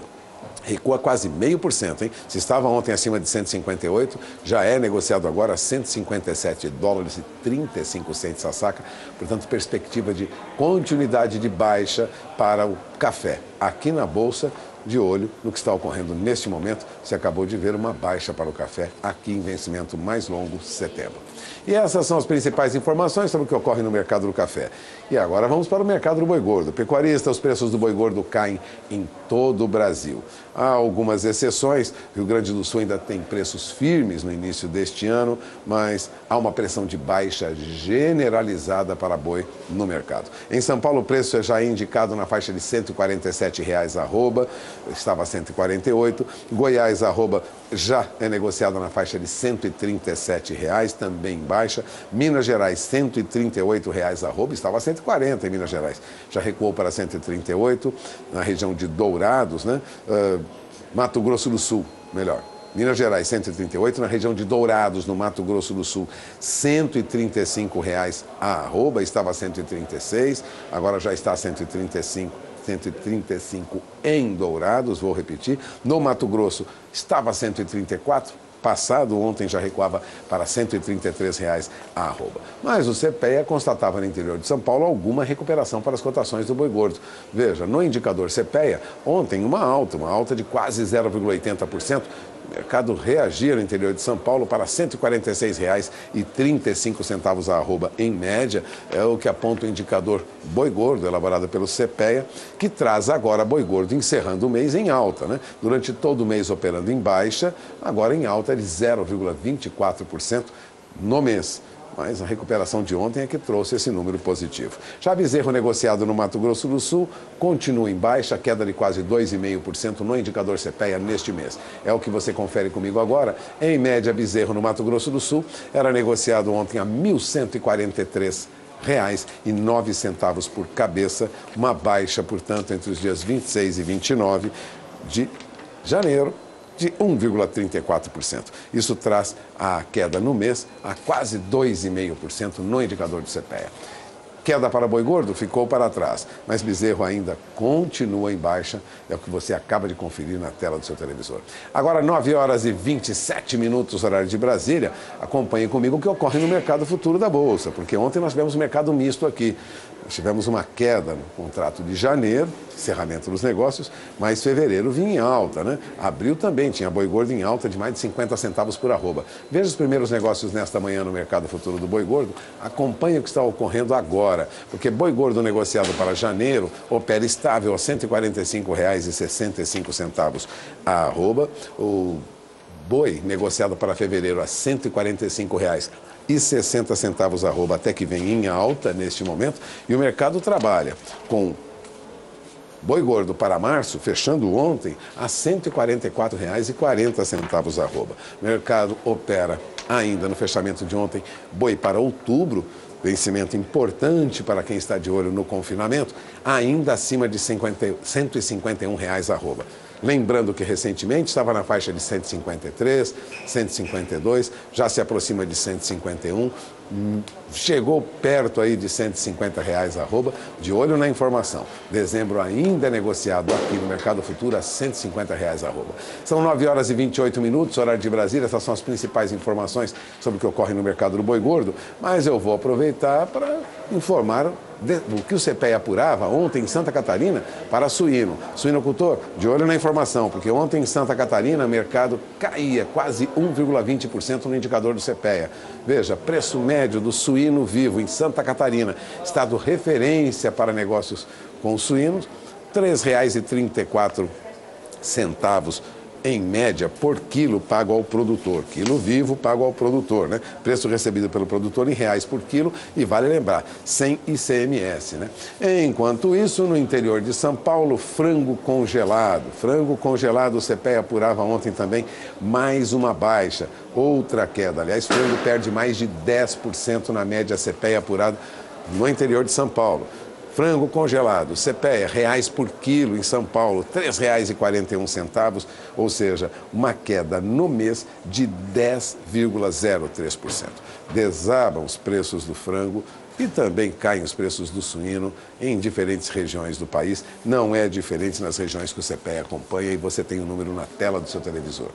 E essas são as principais informações sobre o mercado de pecuária, boi gordo, passamos por suíno e frango e vamos agora para o milho, porque ontem Chicago fechava em alta com uma boa demanda por milho nos Estados Unidos. Mas essa alta necessariamente não atingia tanto o mercado brasileiro. De qualquer maneira, aqui também tivemos uma alta para o milho, viu? O mercado reagia positivamente.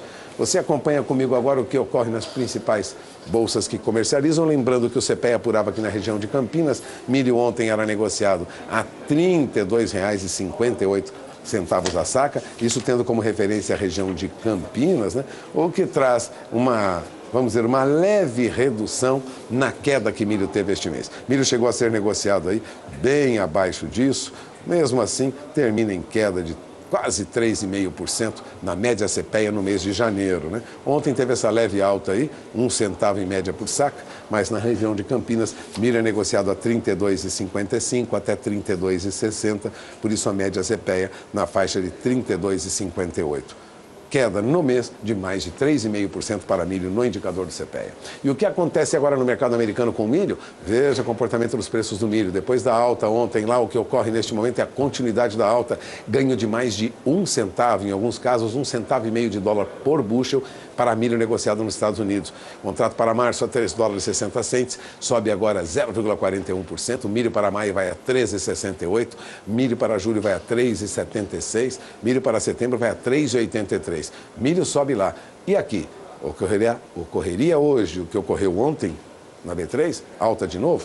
Veja, aqui na B3, os primeiros negócios com milho nesta manhã, você tem na tela do seu televisor, já devolvem parte dos ganhos de ontem. O milho para março recua 10 centavos de real por saca, cai para R$ 33,10. O contrato de maio estava a R$ 32,99, já cai para R$ 32,94 a saca. O milho para setembro estava a R$ 32,11, cai 21 centavos por saca, agora recua para R$ 31,90 a saca.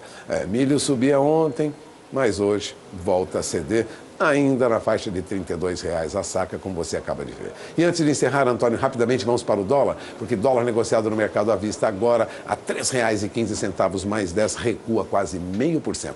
Depois da alta de ontem, dólar agora se ajusta em números mais baixos. Eu encerro por aqui minha participação, volto agora ao sinal para Campo Grande. Desejo a todos um bom dia, aliás, um dia de bons negócios. Antônio? Boa terça-feira, Pulga. Para você, uma ótima terça e nós voltamos amanhã às 7h15 da manhã, mas lembrando que você pode rever esse programa daqui a pouquinho no nosso canal no YouTube, youtube.com/canal do Boi. Para você, boa terça-feira. Até amanhã. Tchau.